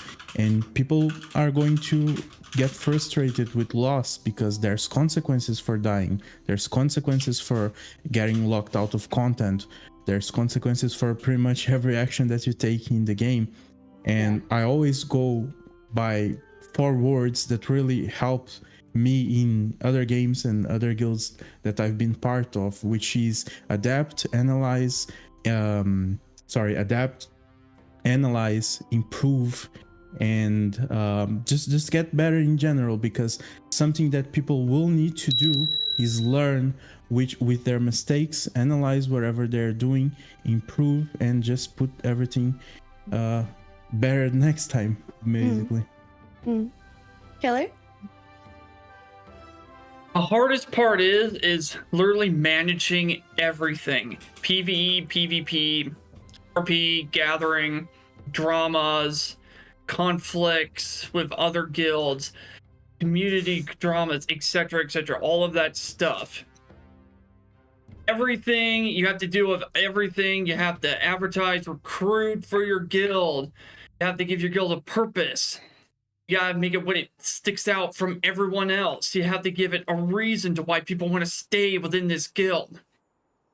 All of that, and I experienced the worst and the best parts on managing a guild entirely in general. No matter how harsh the storm is, I always just seem to ride it. And I'm still here now. Here I am still managing a guild. Even though I renamed it, remanaged it, it's still here. Because it's a passion. And that passion is what drives the people to keep it going, keep it moving. I want to get a bunch of core officers who would help me out to take off the load off my weight when it comes to certain issues like PvE, like raiding, or any other type of stuff. But I don't want to be the type of GM that just makes his officers do everything while I just sit around and drink a Mai Tai all day. No, I still want to be that guy who tells you, we're going to go raid that boss. We're going to go kill it. We're going to siege that city. We're going to destroy it. We're going to gather this item for a weapon because it looks cool. We're going to do it. Because that is how you manage the toughest parts of the guild. It's because you motivate them till the job is done. Dude, you're so inspiring. I love it. Oh my god. He's saying exactly what I'm thinking. Thank you. Oh my gosh. Psycho. I just can't live up to that hype. How do I follow that? Just follow, man. I can't follow. Time to just man. Let's all destroy this guild guy. Red Bull right now. But You got this. I mean, where do I start? Politics, guild expectations, guild leaks, morale, burnout, all that stuff that you guys have mentioned already. I think probably the most difficult part, at least for me, is proper delegation, making sure that I'm not just like, oh, I'll just do it myself. That is a big challenge for me personally. But I think overall morale and burnout are probably going to be the biggest, some of the biggest things that guilds are going to struggle with. Recovering from that loss, like someone has been talking about. And the burnout thing, especially, we had struggled with that in New World because we were managing it well with wars and stuff, but we had back-to-back wars, and it was just constant. And I think that knowing when to pull back on the reins and focus on you instead of what's expected of you as a guild is important. And everyone makes mistakes, but I think learning from those mistakes is the best thing. But yeah. Phantom? Yeah, +1 for burnout. That's a definitely, I think, a big part, especially for Ash's systems. Just the way everything's structured, the complexities. Like, it's just going to take time and effort to do a lot of this, probably more so than other games. The other part that I would think is just relationships, as it's been kind of talked about. Being able to manage not just your own guild, but everything that your guild touches, the people you have alliances with, all of that. It's going to get, I think, very, very challenging because those relationships matter much more here in Ashes than I think they matter in other games. You look at something like World of Warcraft. I mean, really, guilds can function largely of their own will in many of these games. They really don't have to worry about competing with others, relying on others, and sort of what their reputation means. And that's just not going to be the case in Ashes. So I think managing all of those things will be very difficult. Yeah. All right. Vertec, did you want to grab the next question? Sure. Or shall I? I'll get it in here. Give me one moment to get it. Also, thank you guys so much for submitting your questions. We appreciate that. And after we finish the next question, we'll be closing it again and doing another poll. All right, so this question comes from DA of Enveus. And the question is, how do you prepare your guild for major game updates or changes in the meta? And how do you ensure smooth transitions? Angel Cry. Changes in the meta. I mean, unfortunately, it just is what it is. You know, people just need to realize that's part of playing these games. They're always undergoing balance patches, and you know, the meta shifts all the time. And unfortunately, with Ashes, like, you put a lot of time and effort into, you know, building a character with this particular augment to be the meta, you know, and so it's a big time investment. I'm sure people will be frustrated with that to some extent, but you know, the best we can do is just mentally prepare people for the fact that that's a thing, and they need to be able to cope with the fact that that's how it is. I think it's one of those things it's outside of our control, and you just got to roll with it as things change and evolve. Yeah. Fair. You know, I have something I've been saying for years. And I still believe this till this day. There's talk that happens a lot, you know, whenever we get into MMOs, whenever we get into any game really, about metas, you know, about best in slot things, about, you know, who's going to be competitive, who's not. But one thing that I'm learning, and one thing that I really stand by more than anything now, especially, you know, with the Guild Summit, with all these things that we're doing as an Ashes of Creation community, I firmly believe the only true meta for Ashes is community. If you don't have a good community, if you don't have that sense of belonging, and if you don't really lean into that, then you're gonna lose out on a lot. Ashes of Creation is a different type of MMO, and it's that social kind of experiment. It's that reaching out to other people. It's the community aspect which brings all of us here together, and I think it shines and it shows that that is kind of the next step. That is exactly what the meta is going to be, is the community and what we do with that. So Okay.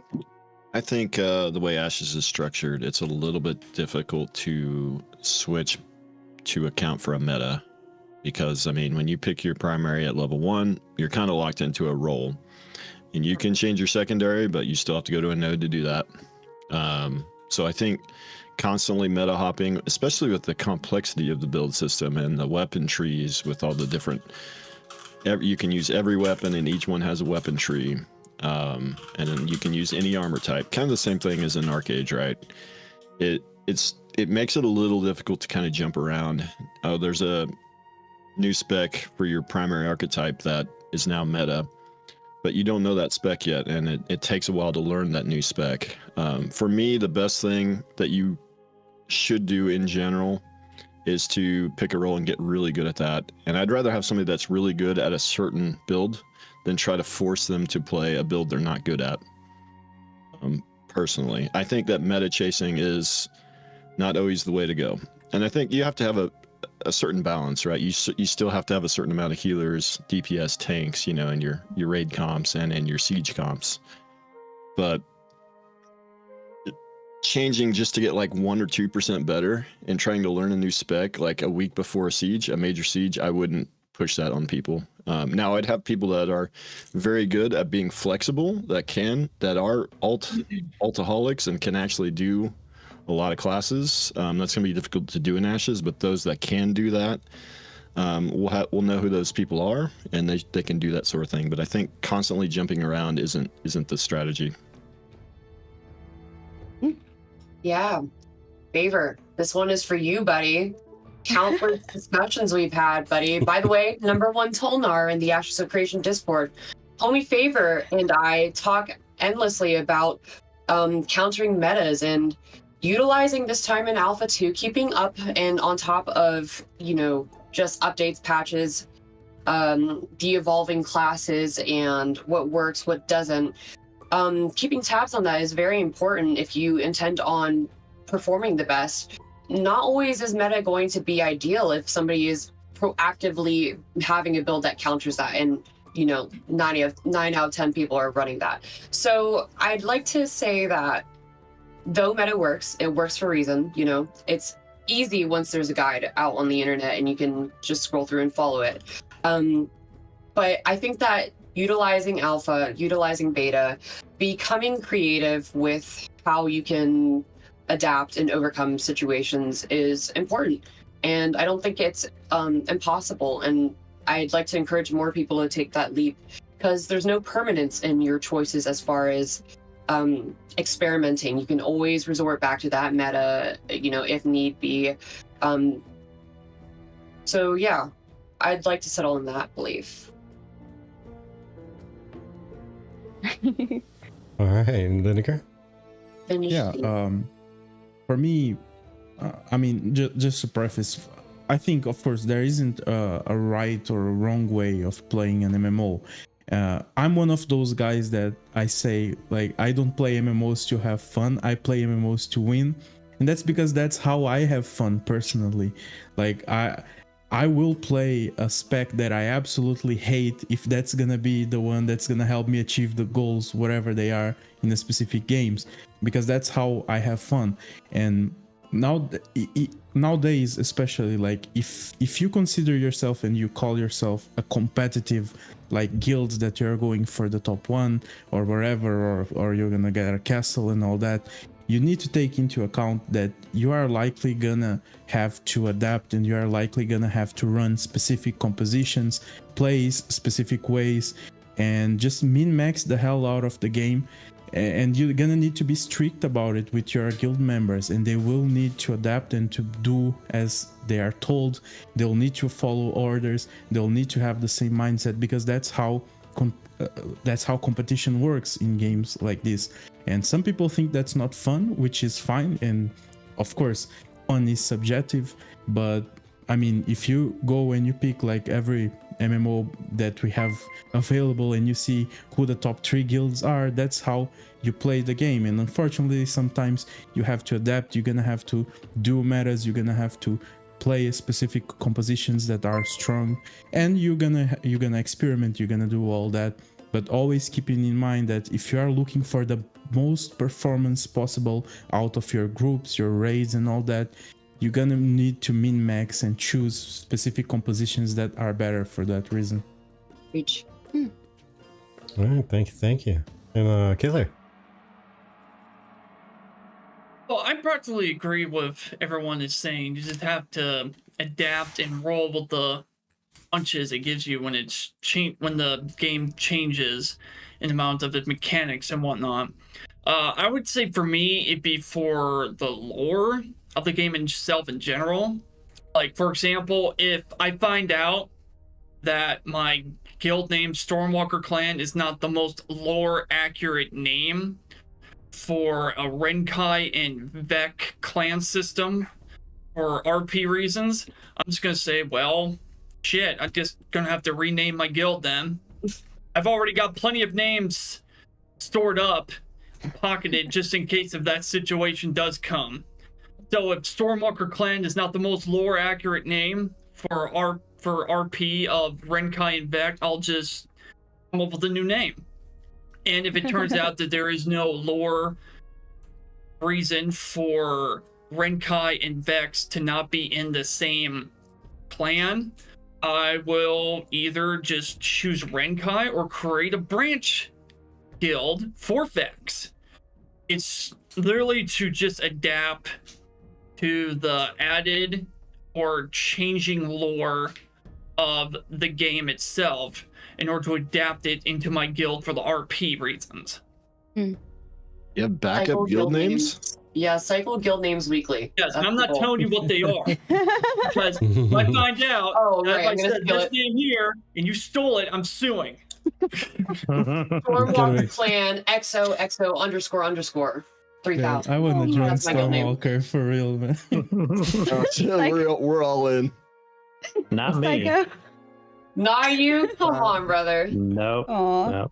You could just be really Ryve really hit the nail on the head for me. Metas change, they're there's counter metas, and everyone has their own meta, in my opinion. Whatever you're most comfortable playing is typically the meta for you, in my opinion. And players are always going to fall into the current meta and play flavor of the month stuff and all that. That's fine, but whenever that kind of leads into burnout too. I think that contributes to burnout. So whenever I have a new member and they join us and they're like, hey, I really want to just fill a need, what should I play? And I always tell them, I tell them it's more valuable to me personally that you are playing what is the most fun for you, because the longer you play, the better it is for everyone. And if you're having fun playing whatever that class or play style is, typically you're going to be really good at it, so in my opinion, play your own meta. Don't follow the flavor of the month thing. It's more valuable for you to be having fun and keep playing the game and avoid that burnout because you're playing what you want. There you go. Phantom. Yeah, so our plan is to first data mine the test servers to figure out exactly what's coming up next, and then using a complicated AI algorithm. I'm just kidding. Everybody's like stone faced. No, I'm just kidding. They're like, wait, is he serious? I was just like, okay, where's it going? Everyone, I'm looking at all your faces. I'm like, all right, I better quickly say this is a joke. You got me. For us, small guild, I don't know how much we really, frankly, will care too much about how metas change throughout the whole process. Now, I will say my hope, and since we can kind of talk about our experiences from when we did No Wars, Chibi and I actually had very different versions of the cleric with very minimal stuff. We only had skills. We only had some placeholder armor. Didn't have enchants. Didn't have secondary augments. Didn't have any of these other things.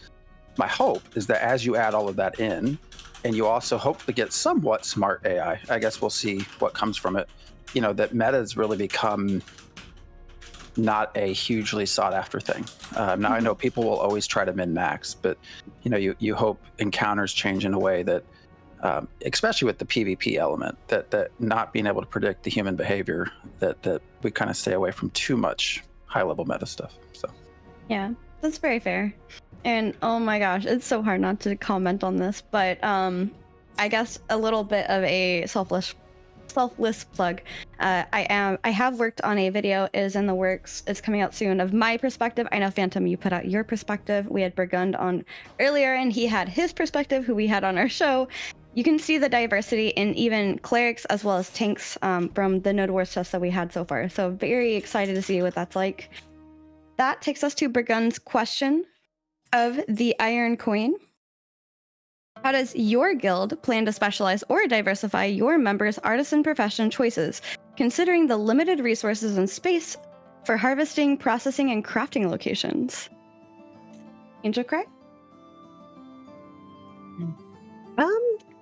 How do we plan to diversify artisan classes? Yeah, the artisan profession choices. Yeah. Gotcha.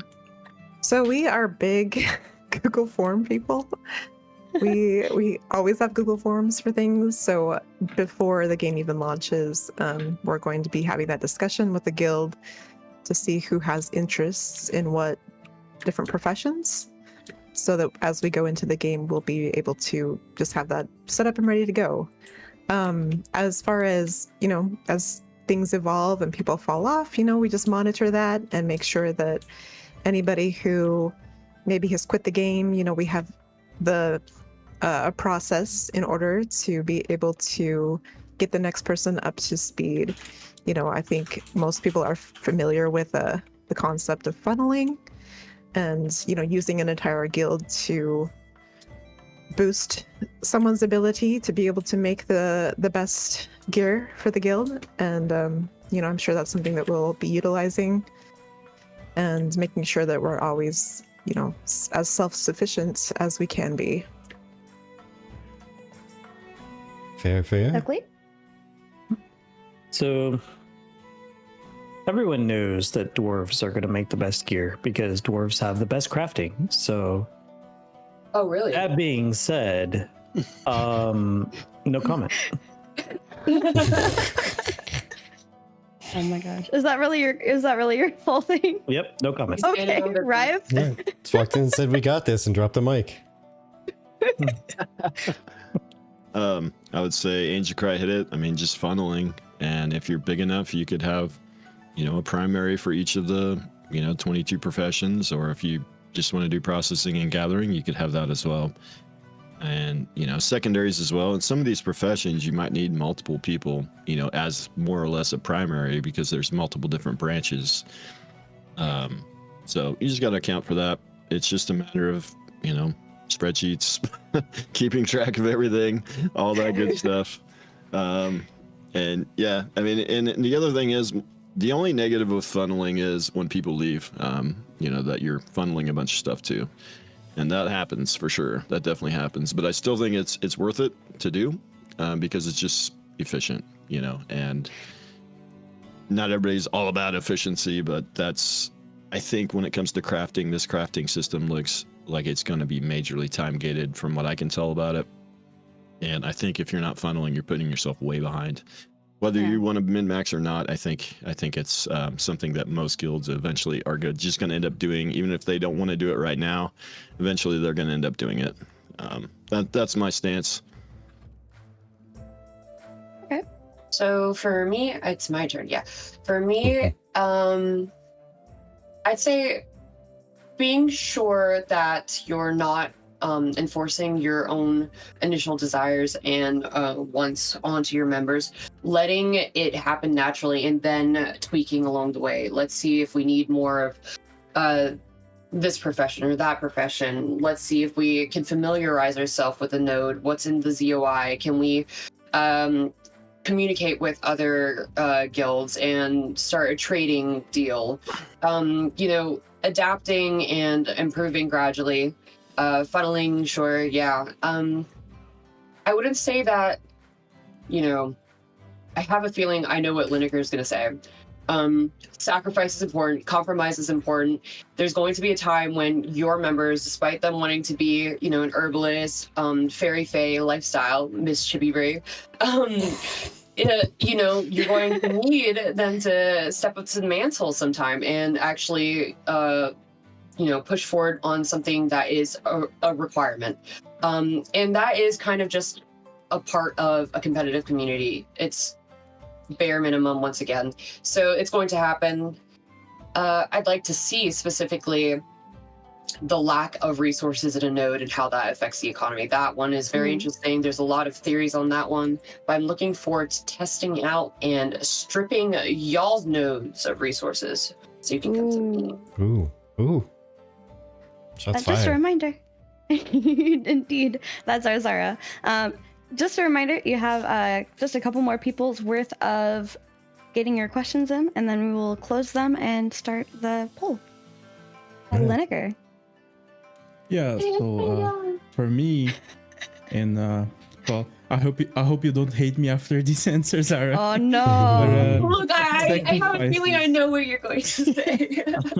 Well, for my guild, every single guild member is going to be a gatherer, except those that are picked and hand selected to be crafters and processors. That's because we are going to work mainly using funneling, and we need to trust those people, because the guys that are selected to be like funneled to a crafting profession, they're gonna be like, let's say, helped by hundreds of people in the guild. So if they leave, that's a catastrophic loss for us. So they need to be very well selected.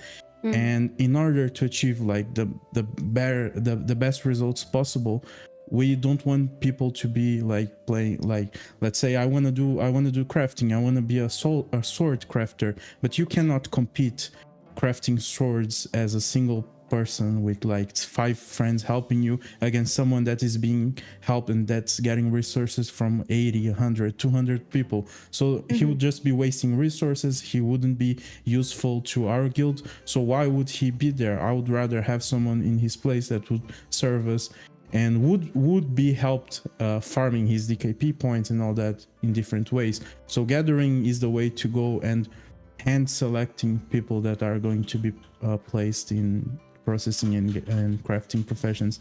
But that's our play style. It's not just something no that problem with I that know a lot of answer. people like. Yeah, that's really good. All right, Killer, yeah. Let's go. Hype us up. Yes.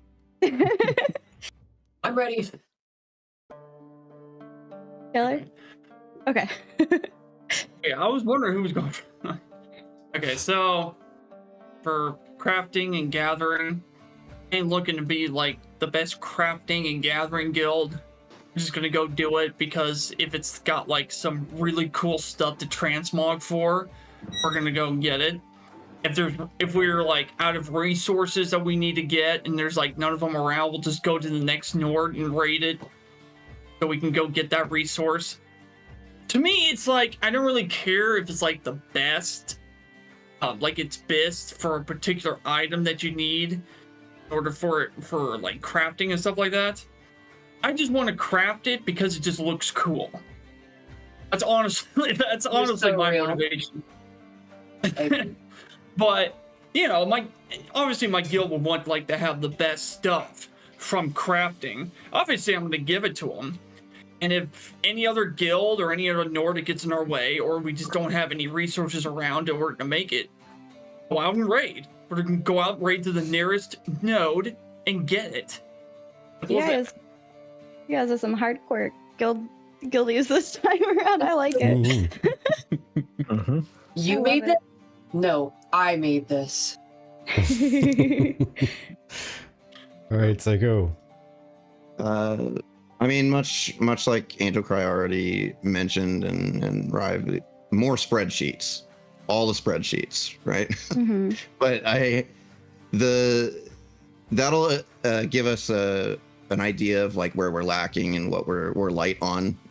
We already keep track of a guild roster and when the time comes. Obviously, during Alpha 2 is when people are going to be figuring out what they want to do, and they may change their minds. So we're kind of like holding off on that for now until people really dial in what they want. But fortunately, with our size, I think that we'll be able to have plenty of overlap too, which I think is really important, is having overlap and not just funneling everything into just one player. Because if that player is gone on vacation or they're not on today or whatever, then what are you going to do? You're kind of stuck, right? You're going to have some kind of overlap to kind of make up for that and spread the load a little bit. But yeah, I think it's just really important to focus on what is needed and get those dungeons done and try and get those exclusive blueprints so that you can capitalize on that. Yeah. There. All right, Phantom.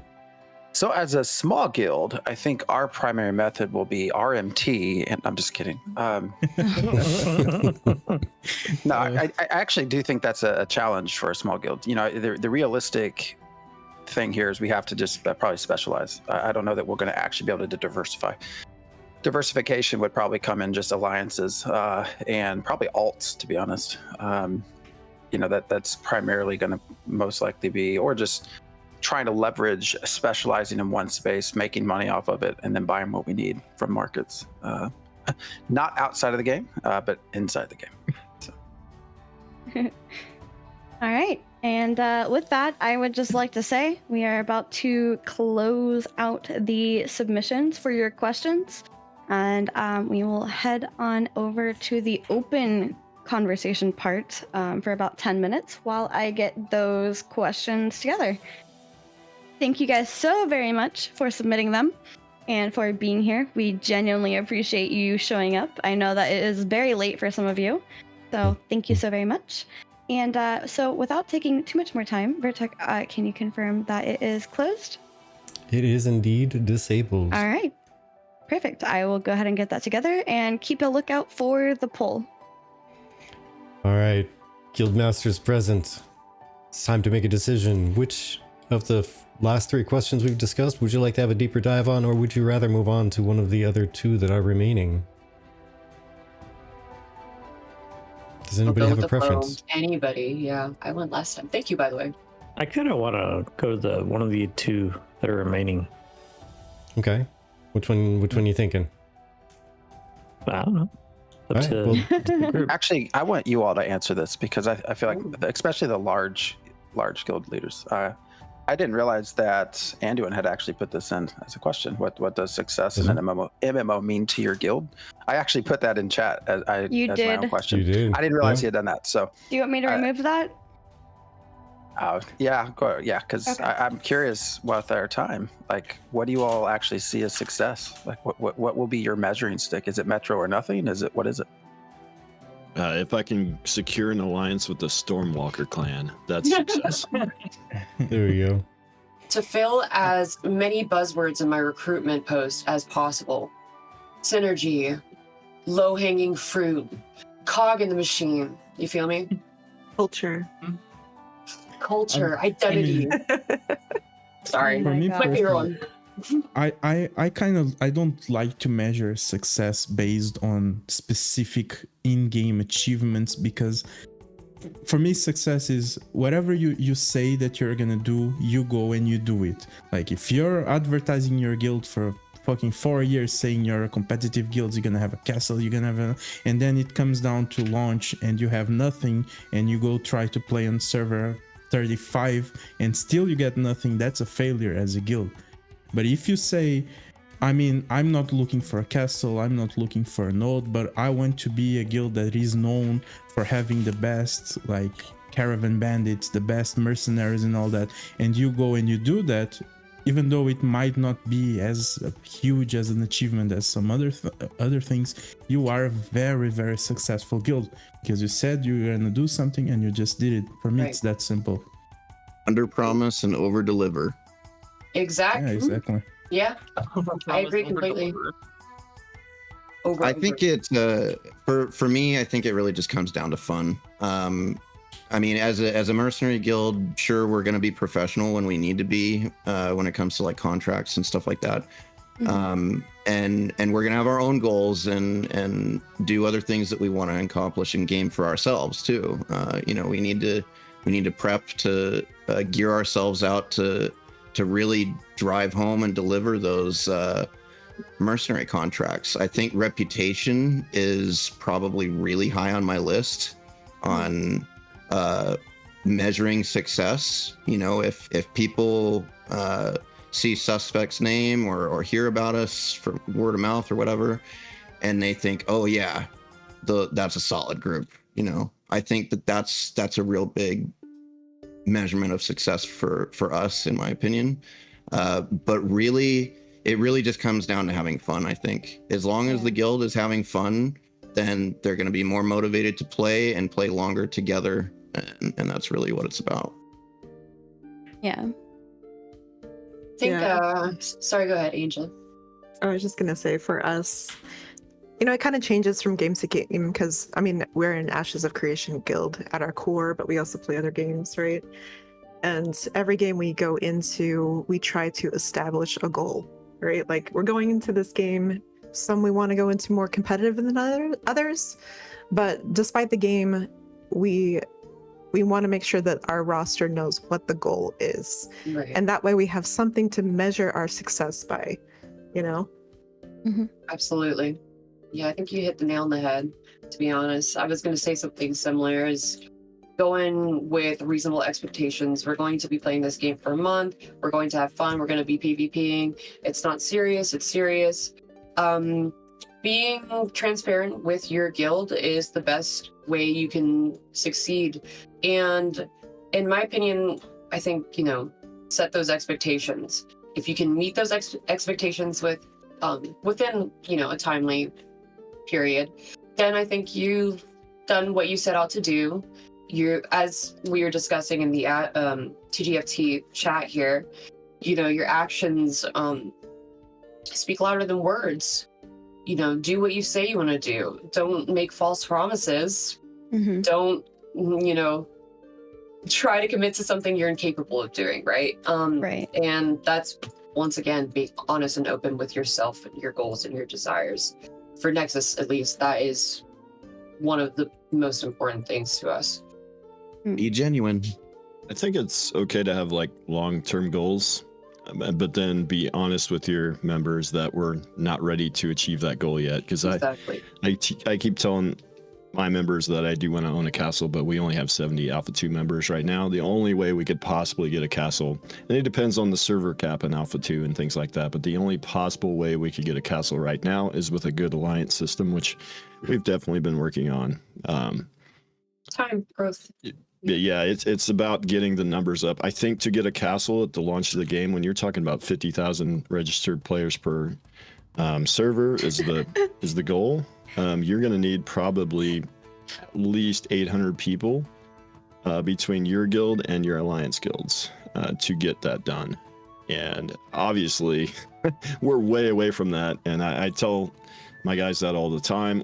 We are a very new guild. We started October of last year, so we're very far from being able to have some of these very, very lofty goals. But I think it's good to have like long-term goals and then have goals along the way that you can achieve as you're trying to get to that bigger goal. I don't think it's bad to aim big and then maybe miss a little bit. And that's kind of where I'm at.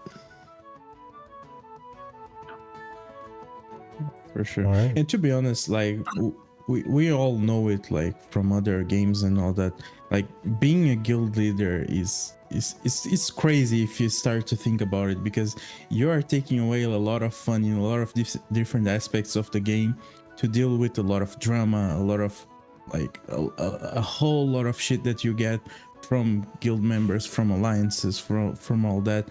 And to be honest, if like the most successful guilds that I've met in different MMOs before, the majority of those, they collapsed because of inside drama, because of inside issues, leadership, and people that got split up, and treasons that happened from inside the guild. So if you can get a successful guild in Ashes of Creation and achieve even the smallest objectives that you have, even as a small, medium, or large size guild, that's a big accomplishment, to be honest, because this game is gonna be rough.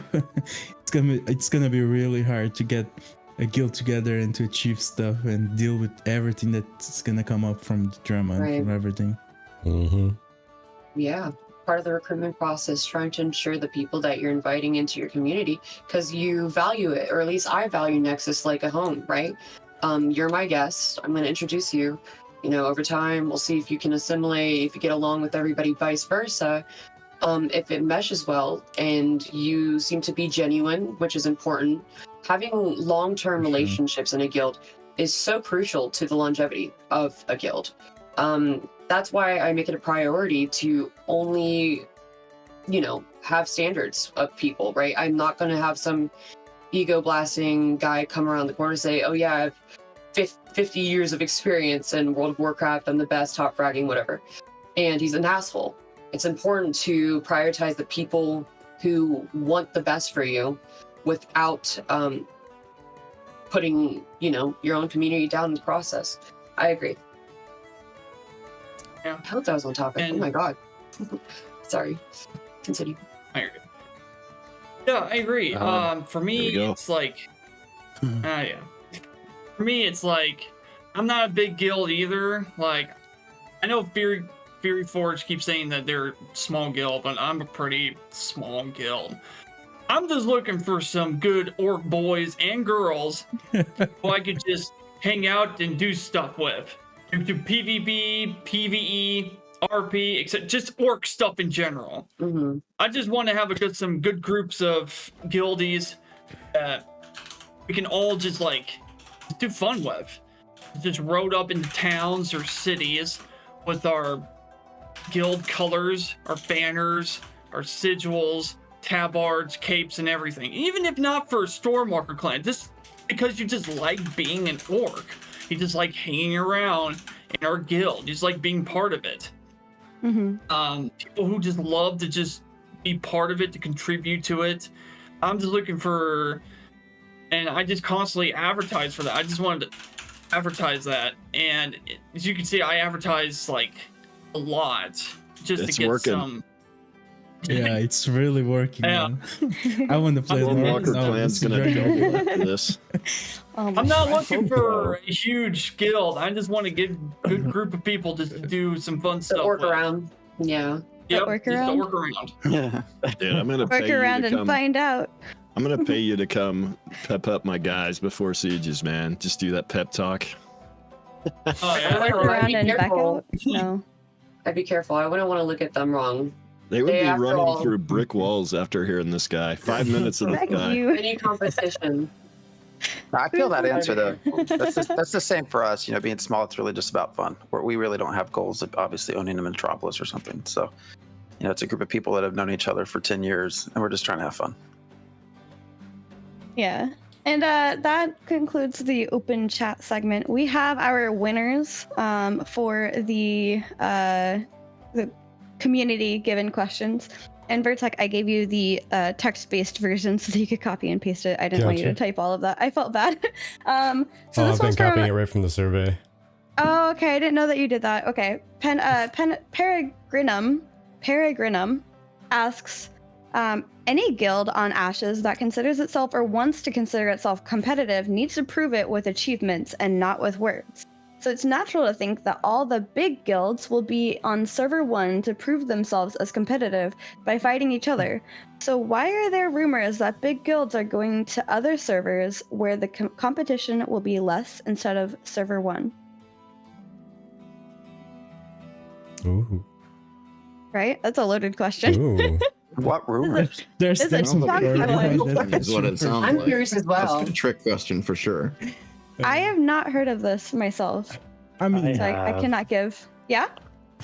for me, I agree with the line of thought that like if you want to, if you want to try, and especially with Alpha 2, like Alpha 2 is really the time where you want to get your stuff together, you want to try out your structure, try everything, see if everything works, and you can't really do that if you have no competition at all. Like if you are a very large guild and you are going against 50-man guilds, 80-man guilds, if you're going around ganking people that are not trying to be competitive against you, that's not gonna give you anything. Like that's not even, I don't even consider that to be PvP, to be honest. Like if you are a large guild, you need to take a challenge, and you need to like see if your structure, see if your strategies work, and going against large guilds only makes sense to me, to be honest. Mm-hmm. I think. Oh, go ahead. Oh, sorry. Go ahead. Go ahead, Ryve. Oh no. I think it's just it can be a situation in a game like this where you can get to a point where you're just getting dominated because the other guilds are so much bigger. And so for me, I mean, we only have 70 members. My plan is to not go on that server at the start. My plan is eventually when we get bigger, and if there's a wipe, I do want to go on that server. But I don't want to put my guys in a situation where we can't learn anything because we're just getting dominated 24/7. You don't learn that way. So I don't know about the bigger guilds because I don't consider us a bigger guild yet. But that's my stance. I also think too that competitive, much like the phrase hardcore, is relative, right? Everyone has their own idea of what that means. But I think that it also helps if you have already been established as a guild and you have some history. That way you can kind of fall back on what you've accomplished in the past and really determine whether or not you live up to that competitive title or hardcore or whatever you want to call it. So I think that it'll be more of a challenge for newer guilds that haven't played any previous games together and they don't have that history or pedigree to call to, but I think that's an opportunity, honestly. I'd say that it really, for me, it depends. I see your perspective, Ryve. I consider myself a small guild, small community. Doesn't matter how long we've been here, right? With the prospect of recruiting, amazing members potentially.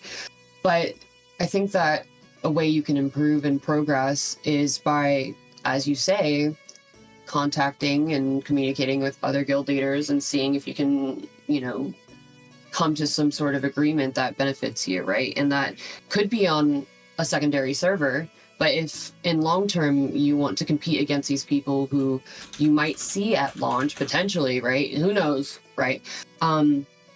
Wouldn't it be better to kind of face them? And it's not like you have to be there definitively. You could go to a secondary server after that during Alpha 2.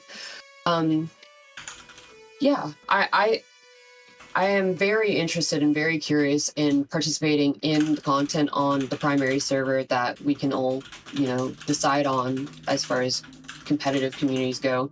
I want to improve. I want to learn. I want to discover. I want to take risks.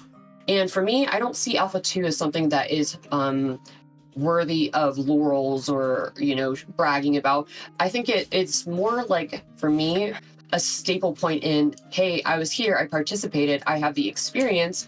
Not necessarily like, yeah, we won in this node war, and then use that as like a recruitment tactic, right? Because there's so many bugs, it's not balanced. It has no validity in the long run, right? Until maybe beta, which is going to be closer, more relevant. So I don't know. Yeah, I get that point. I don't think with 100,000, 150,000, 200,000 Alpha 2 testers that there's just going to be one competitive server. Right. Yeah. And so Fair point as well. My plan, hopefully, is to have a second server that's the second most competitive server or something along those lines, right? Yeah. Just because certain guilds are saying this guild is the #1 server, I don't know that that's a guarantee. That all has to be proven, because just like my guild, a lot of guilds are fairly new and built just for ashes. Right. So Yeah, for sure. I mean, for me, it comes down to like, I want to play Alpha 2 in the long run. I don't think Alpha 2 is going to last 6 months or a year. I think it's going to be a very long Alpha. Yep. And we don't know when they're going to wipe. They said they don't want to wipe, and they'll do it if they absolutely have to. But you know, how long? Maybe we are playing Alpha 2 for 6 months and there's still no wipe. So I don't want to end up in a server that's going to die out. And if you really think about it, 100,000 players, that's not a lot of people for an MMO, because out of 100,000, you don't get. I mean, if you take a few different games and you see like concurrent players versus the total player base, there's like usually there's like 10,000 players if you have a 300,000 player base. So if we are going to be splitting players in like, let's say 10, 15 different servers, that's not going to be a lot. And as soon as those populations start to go down, that's a concern that I have. Yeah. And that's one reason that I rely more on other guilds, because I know guilds might have the most dedicated players that want to be here in the long term. Comparing that to like servers that don't have a lot of guilds, and those random players might drop off. Right. And I think too, just for the health of your community, prioritizing a healthy server versus one that you're maybe afraid that you will get wiped off the planet, you know, might be more valuable, because, you know, at the end of the day, if you're the king or queen of server 5, you know, you're going to have a dead server potentially that you prioritized, you know, being the top of, and then what are you going to do? You know, you'd have ride to around and harvest mushrooms all day, you know. You'd have to ensure you're securing a lot of guild interests to populate that server, and with long-term goals of staying there. So I think, I mean, we see it all the time, like Lost Ark, for example. What server are you guys going to? Oh, here's a Google Doc that says all these guilds are going to this specific server. New World, all these guilds are going to this specific server. So there is, you know, communication in that regard. And I think that ultimately that benefits anybody who puts competitive in their title as a guild. Right. Honestly, I think it's more of a crapshoot than people realize, because I mean, it's especially with as many accounts is going to be on a single server. I mean, people talk about avoiding certain guilds or something like that. Oh, I don't want to roll on that server if that guild's there or whatever. whether or not that specific guild is there, with that many accounts, 50,000 accounts on a server, if they're aiming for that, you're gonna run into another guild just like that. You know, Yeah. you can't avoid the whole competitive thing, or you can't chase after the competitive thing. The server's just gonna end up the way it is. Yeah. And, if you and guys, it's a large map as well, so you have a Yeah, lot of you might not space, you even- have a lot of room. Yeah, you might so- not even touch tips, bro. if you guys are okay with it, I'll go ahead and move us on to Wizzy's question. Wizzy was asking, on a scale of 1 to 10, 1 being I want PvE servers to 10 being the world first, if 10 will be will it be raiding, crafting, PvP? I figured this would be a quick one to go through, and then we can go to MrKryptic's. So top down, AngelCry, go ahead. We've actually had this question. We've talked about it as leadership before. I think that we put ourselves about a 7 or an 8. Okay. We just because with Axiom we take diversity in play styles. So we have some very hardcore players and people who want to push, and leadership is very driven, and we've prioritized AOC very hard and prepared for it. But at the same time, we're accepting of people who, are more on the casual side, or who are friends and family of other players, right? So for us, it's like we have that core group of people who wants to push hard and grind with hardcore players, but at the end of the day, they might want to chill out and have a drink with the local guild fishermen, and everybody in the guild knows that and is okay with that diverse play existing, and it's part of our recruitment process that we make sure people know, we're not 100% a hardcore guild, but this is what exists within our community. It's a long answer. No, it's a great answer. I like that. It's very good. Totally. So, how sweaty do you consider your guild? I don't know. I really don't know, because the big thing for me is you have to already, to be in Dunhold, you have to be a dwarf. You have to be a junior dwarf. You have to submit a kind of what we call a KOD. What's your story is going to be like. There's a lot of aspects to what we're doing in Dunhold that some folks will be like, you're really sweaty for doing what you're doing. Other folks will be like, okay, this is bare minimum, so it's that aspect of what is it that each player will kind of define you as being sweaty or not. Like, I kind of agree that, some folks will look at Dunhold and be like, they have a very high barrier entry to even get in Discord, to even be a part of the guild, and some folks would say, that's real sweaty, but honestly, it's just an expectation that we have. So, I'm kind of in that gray area of, I don't know exactly how sweaty we would be. I guess we'll just have to find out in Ashes of Creation, Okay. Yeah. Right? Yeah. I would say in terms of... Oh, go ahead. I was just saying, see if we can make the rest of this a speed round, because I think we're going to try and make this question real quick so we can move on to another one. Yeah, I was. Yeah, putting a 30-second timer up. You got 30 seconds to make your point. I think in terms of organization and stuff, 10. I think in terms of the rules and stuff, I put on my people 8 or 9, because there's some rules that I think hardcore guilds do that I'm not going to do. Yeah. Zara, I guess. Oh, it's me. Okay, sorry. So I'm in the same position. I'd say probably 10.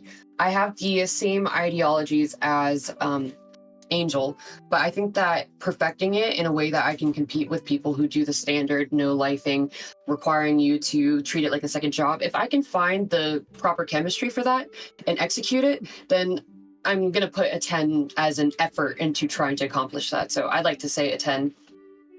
In that regard, I don't know, PvP specifically, PvE, anything, any facet, discovering who we are. Liniker?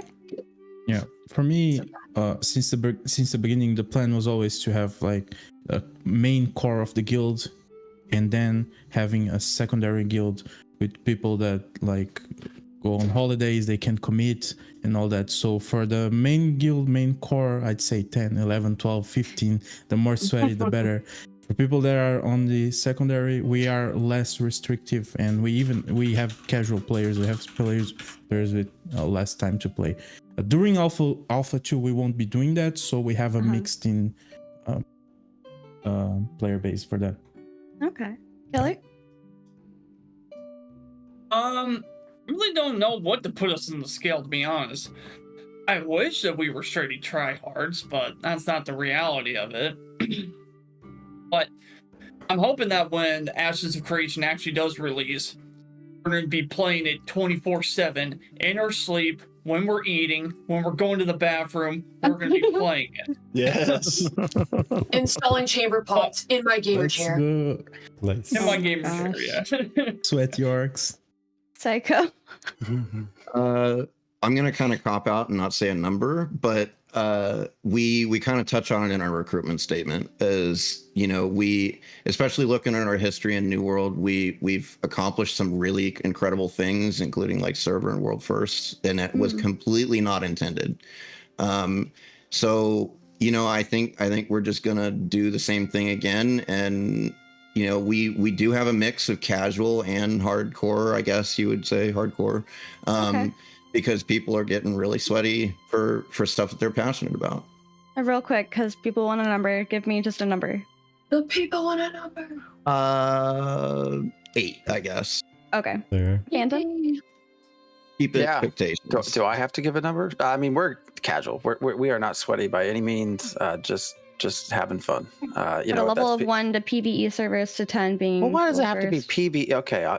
It's a question. Okay. Where okay. are PvP servers? What if I want to? I would probably. That's probably a 10. Yeah, three or.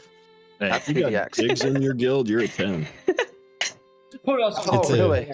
It's a Wizzy Yeah. question. It's going to taunt PvE players. Of course it is. Yep. No, She doesn't want to admit her care bear nature. Probably 3 or 4. Okay. And then last question that we got 5 minutes left. MrKryptic asks, what does your guild mean to you as a guild leader? Angel. All right. This can be about another 45-second one here. Unless, are you guys, well, I guess before I start a timer on this is going to be the last question here. So are It you guys is. on a time limit? Could we put a 2 minutes so you guys can have a nice long relaxed wind out? Or should we end kind of basically on time? Just dial it in at 45-second answers. I'm not hearing any time limits. All right. Whatever. All right. Go for it. This is like the soul of what a GM is here. What does your guild mean to you? So, Yep. ready, set, go. Let's finish it strong. For me, I mean, at the end of the day, a lot of it is about the relationships that are made. You know, you come together, you pick up these people from all across the world that are completely random and don't know each other. You come together and you accomplish goals, and you get that massive sense of satisfaction in the identity of your guild and in the friendships and the memories that are made. And, you know, I have friends from the guild that will be friends for my life, and I value that probably the most over anything. I love that. All right. And Togly. I'm gonna be real here, guys. And I know a lot of you I don't really talk to a whole lot, but to me, the guild is everything. I've spent a lot of my time, you know, with these friends that I've had, you know, over the past years. It's not necessarily just I'm a GM, I'm a guild leader. No, I am one guy who is trying to create something and be friends with everyone who comes into the halls of Dunhold. The aspect of being a guild leader, I've done it before and I would do it again, but every single dwarf who walks into my hold, who wants to stick around, who wants to be part of what Dunhold is about, means the world to me. It is not necessarily something that I could say, you know, oh, my guild is this, my guild is that. Like, honestly, my guild is really what helps drive me. You know, I've had great friendships. I've learned a lot about people. I've learned just how deep that I can have connections with people on the internet. And this is just before we get into Ashes of Creation, you know? So the experience that I'm going to have in the years to come is going to be amazing. It's going to be something that I'm not going to forget.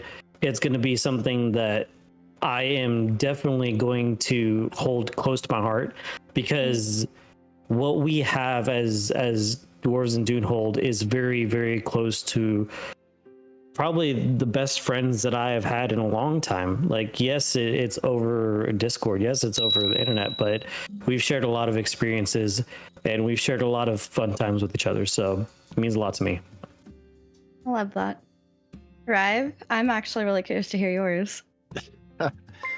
Well, it'll be a serious one, but I think guilds are a way to escape from a world that, you know, is a little bit imperfect right now.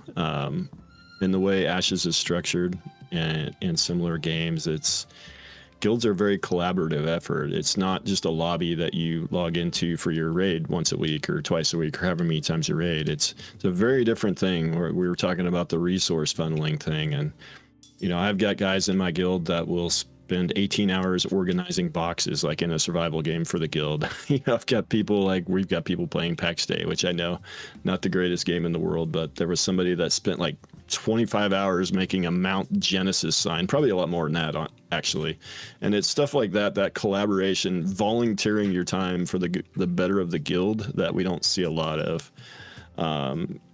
You don't see a lot of that in real life. So that's kind of an escapism, and that's what guilds provide. And that's what MMOs provide, and we don't have a lot of MMOs coming out these days that are really hitting the mark, and this is one that's aiming to hit a mark, and I think it will hit a mark.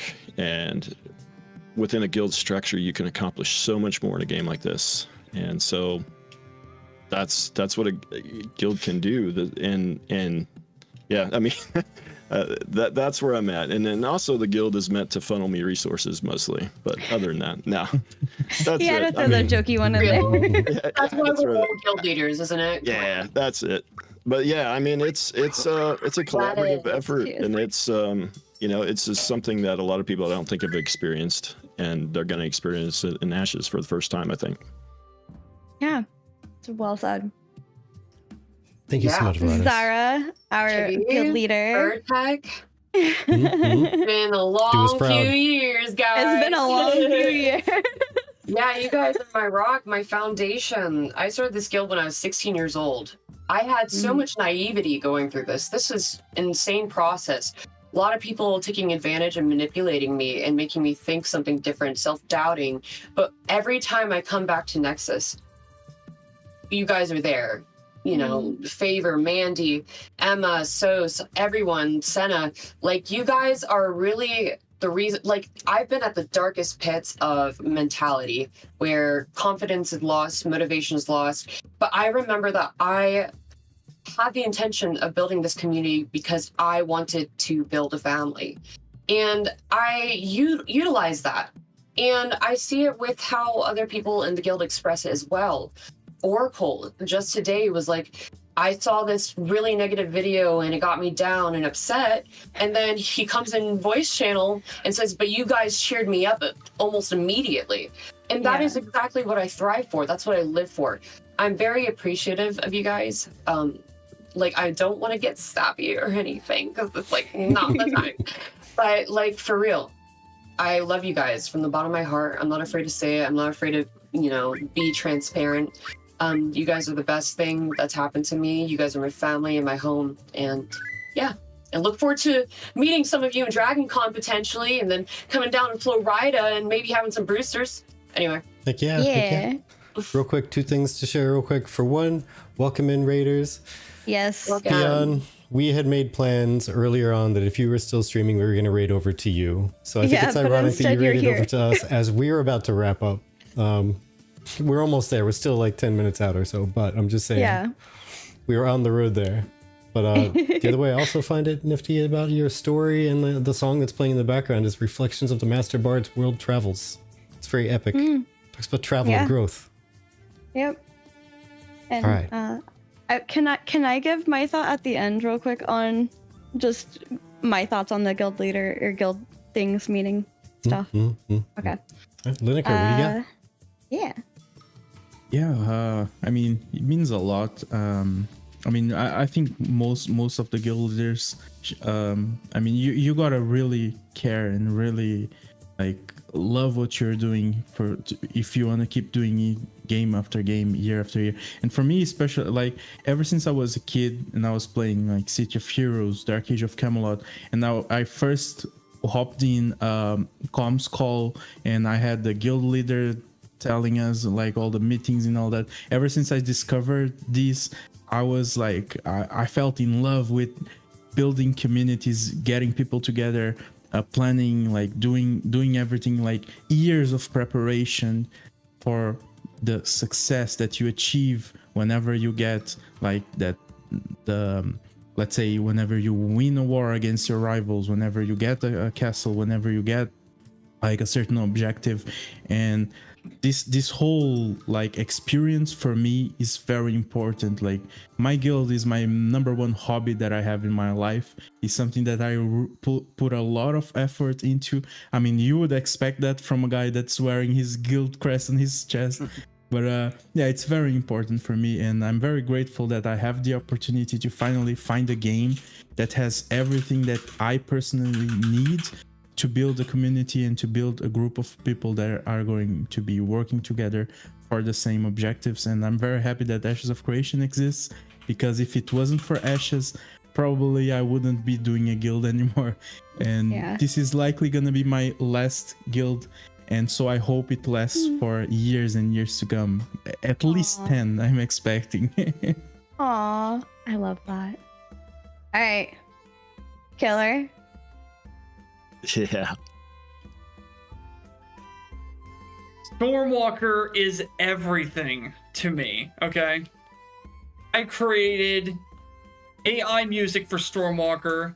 I paid artists to create the logos, the banner, the sigil for it. I advertise for it constantly. I play other games with other guildies for the guild. I do everything for Stormwalker because it is not just a passion, it is a way of life for me. And I wish to someday that it becomes more than a guild, but a brotherhood, a camaraderie, a real clan. When I see players on Stormwalkers, they'd be wearing our shirts, our hats, backgrounds. I'd say Stormwalker on there. I want it to be a way of life. That's what I want. And I agree with everyone before me. Ashes of Creation, this community has brought so much passion, has given me hope for this great game to come as well. Because after WoW, I was depressed. I'd given up on making a guild and everything. But then I heard you guys. I joined your Discords. I joined your community. And it gave me a reason to live. A round of applause. And one day, when I get on a game, people are going to know the name Stormwalker. And Hey, we know it already. I'll never forget it. Yeah, I don't think I'll be able to forget. Sports out there. I need Stormwalker socks expeditiously, Dude, I'm please. getting Stormwalker toilet paper. Oh my gosh, I love it. All right, Psycho. Dude, Killer's gonna be poaching all my members. How am I supposed to follow that? I mean, he's already coaching me. I mean, we could have made it worse. We could have saved him to the end. Oh my gosh. Yeah, I guess so. No, it's really a home away from home, right? That's how I feel about it. You know, some of us, I mean, before we founded Suspect during New World, some of us have been playing games together for more than a decade. It's all about the friendships that you make, and that's really the culture that we're trying to cultivate is having that friendship first mentality and family oriented mentality of like, you're not a number, you're part of our family, you know. Right. Sort of like a little a little extreme, maybe like mafia style of like, you know, you're our family, do or die, and you know, if you get in trouble, we're gonna come and rally for you. You know, that's kind of the culture that we're trying to maintain, and it's all about making those experiences with your friends and having those memorable moments that you remember for years. And we've had many of those already, and that's something that I really take to heart and try to remember as I'm, you know, running the guild. But yeah, that's about it. Awesome. And last but certainly not least, Fanmx. Yeah, much like everyone else, it's just about the people. You know, my whole life has really been about helping others and kind of being there, friendships, meeting new people. I love meeting new people all the time. And so just being able to be there as a community, as a group, small, big, medium, whatever it is, to help other people is just a lot of fun. And so that's really what Theoryforge has been for 10 years now. Yeah. Kind of hanging out with a small group, but you know, we've had a lot of fun together. And so, but yeah, Ash's community as well as at large has been great. I would say it's the best community. It's a great community. So, Aw. Yeah, I agree. I wanted to say, one, yes, Ashes of Creation is a great community. It's been a pleasure to be a part of the Ashes community. And, you know, this year, Vertec and we celebrated our 5th year as the Golden Feather Tavern. And I feel like it is no better fit than on our 5th year that we start doing summits for the community. And we have talked to your members. We have talked to your guild leaders. We have heard you in your voice chats and within the Discords. And I honestly do see that this is a community that is coming together. I love listening to you guys play video games together or watch movies together. And this is all during a time that Ashes of Creation is not even out yet. And the care that you have for each other and the communities, the strong communities that are building, it's so inspirational. And I and Vertec have the honor of having people like you on every single month, every single week, and in the future, more summits to come with more guilds to meet. And I want to say, somebody once told us that we are the heart of the community, but the heart of the community cannot beat without the pulse of the community, which is the people within it thriving. So thank you so much for joining us. I feel like this is a great summit. I don't know why I'm getting emotional, You're but amazing. Oh my god, but I feel so honored to be able to be a part of this community and to be able to do something like this. And I just want to say thank you to all the guilds. You guys gave us a lot of your time today. Thank you for those of you that have watched us, especially if you watched both. Thank you. Oh my gosh. Thank you so much. So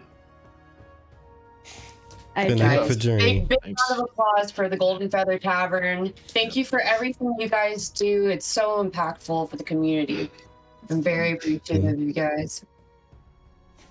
Yeah. And I look forward to meeting all of you in Ashes and hopefully Alpha 2 testing soon. So we can hold hands in game. Yes. And Ashes Con in the future. When they make Ashes Con, let's do it. Yes. Vertec will be our pack mule. Don't tell him. Oh my gosh. Oh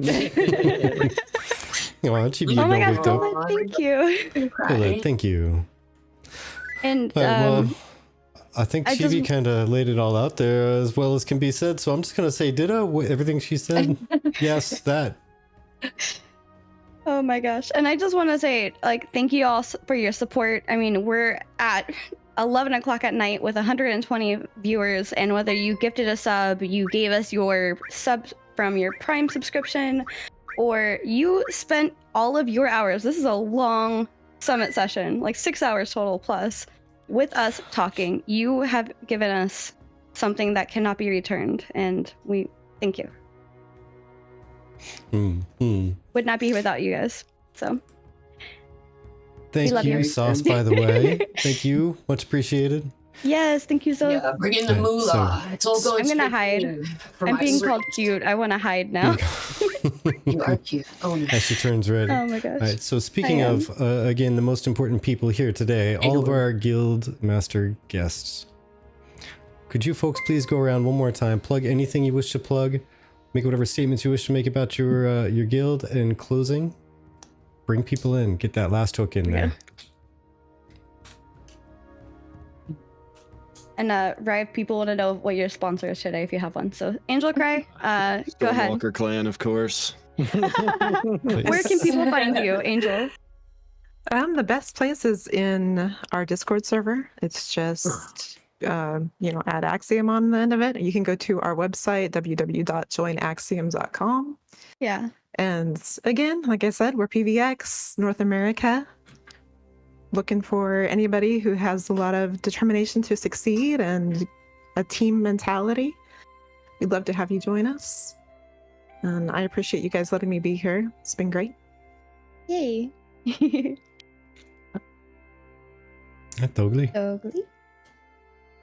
So, if you guys are looking for dwarves, traditional dwarves being the best that there is out there, you can look us up. We have a Linktree /Dunhold. I'm sure a link will be out there for you guys. Or you can look us up in Discord. But either way, we're here for you guys. And come by, enjoy a drink in our tavern, and get drunk with dwarves, because it's awesome. That's what life is about. Hell yeah. Discord.gg/Genesis Guild. That's how you can join. You can sign up to be a friend of the guild, a guild ambassador, or there's an application you can fill out and join the guild. We are huge fans of orcs in general in Genesis Guild. I also make YouTube content over at Ryve Genesis on YouTube. A few people may have seen some of that. And that's where most of the people came into the guild was from that. And it's been a good recruiting tool. I know that was a question that we didn't get to, but that's how can you recruit to a guild for a game that doesn't exist yet? Well, that's how I'm doing it, but it's way easier to recruit in game, and we're almost there. Now. So once again, I am Zara from Guild Nexus. I'm the guild leader of Nexus. So please would disagree, potentially. We have lovely Vertec and Chippy Bree, who are my lovely advisors. And with a new promotion, Chippy is our ambassador. You can find us at nexus-or-guild.com. That is our website. Or join our Discord, discord.gg Nexus. Just be aware that we do have a lot of people in the Discord. They're mostly bots or people who join based off the URL. Heck those guys, am I right? But yeah, we're looking for genuine, authentic people who really want to get shit done and kick ass, take names, buzzwords. Anyway, yeah, fuck around, find out. Let's see if we vibe. Fuck around and find out. Oh, we're competitive, by the way. Emphasis on competitive.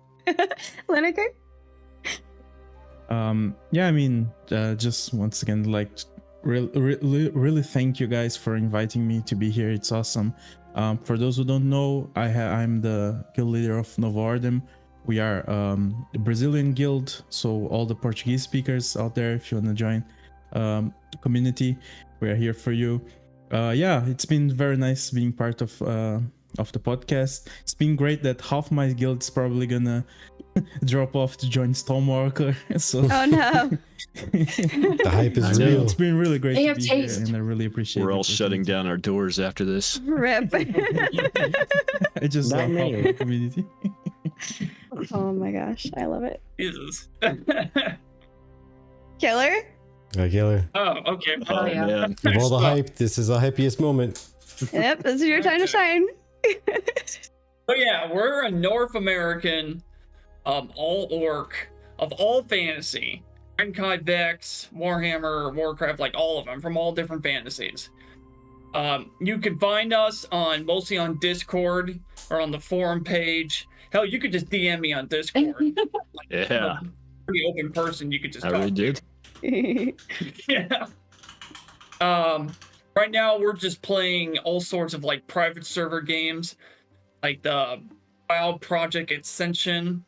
We're playing Warhammer Online, Return of Reckoning.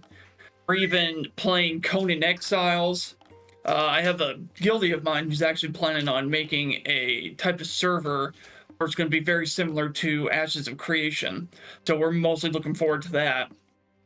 But, you know, we mostly just like to chill out and talk about orc stuff. And when Ashes comes out, we're going to be talking about Ashes of Creation 100%. So Oh my if you're gosh. into us, I'm open. DM me whenever. Killer, you need to have the motto. You wouldn't understand. It's an orc thing. It's an orc thing. Psycho? Yeah, I'm psychophobic. I'm the guild lead for Suspects. We are a mercenary guild, PVX, and we'll be taking on all types of contracts for mercenary contracts. We do have a brand new website up now, suspect-gaming.com, and that has our Discord links to it, our application page, and we even have a page specifically for requesting contracts. So there's a whole variety of contracts you can request for. Obviously, we're not taking contracts right now because the game doesn't exist yet, but it's there. You can browse and have a look. But yeah, we're just looking for passionate gamers. Even if you're casual, if you think you're casual, we employ the working class play style just as much as, you know, hardcore PvP mercenaries. So there's definitely going to be plenty for everyone to do. So if you're interested, come check us out. Yeah. Can I recruit you to reach the top shelf for me? I can't reach it. I'm struggling. That's hilarious. All right. I guess my last turn, I'm Fanmx, and you can find me in our Discord or Fanmx. I'm also just a little bit of everywhere, so I'm really, I don't think that hard to find, whether it's chatting about Theoryforge or just chatting. We also do a show Sundays, 9 p.m. Eastern, 6 p.m. Pacific on Twitch, and you can kind of find us everywhere at /Theoryforge. So. Woo. Sorry, I'm currently consoling my dog because there are pops happening outside. Yeah, there's apparently fireworks. I was wondering what that was. Yep, fireworks. People out here are super excited for 4th of July, I think. They are fantastic. I love it. Doggo doesn't make it. That's not gonna stop him. But yes, and also real quick, if you would like to, let me put this over here. If you would like to check out all of the guilds that have joined us today, we have a full list, and I will actually leave this going. I'm gonna put this in the description for YouTube for watching the VOD later. Please check out all of the guilds today, and that way, in case you're like, hey, I didn't catch wherever I need to find X guild, there's the list. It'll be right there waiting for you. So, yep.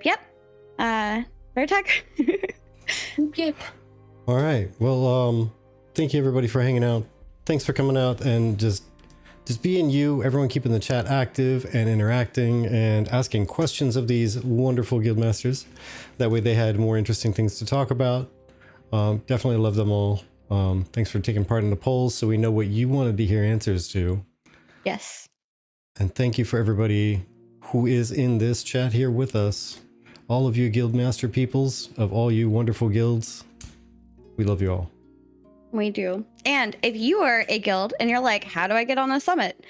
We are actually going to be opening the application for Guild Summit around Q2 next year, probably closer to like mid to end of Q1. But we do have a weekly podcast on Fridays where we interview somebody from the community. If you're interested in doing that, please check us out on Discord. We have a Be Our Guest section where we usually post out what times and days we have available. And right now we are currently booked up until October. So yeah, if you want to come on our podcast and meet everybody, come on in. All right, well, So with everybody, that, yes. take care. Have yourselves a great night. We're going to get ourselves raiding on over. And thank you for spending your time here. You don't get refunds, so I hope you enjoyed it. Yep. Everybody. Okay, bye. Bye. See ya. Bye. See ya.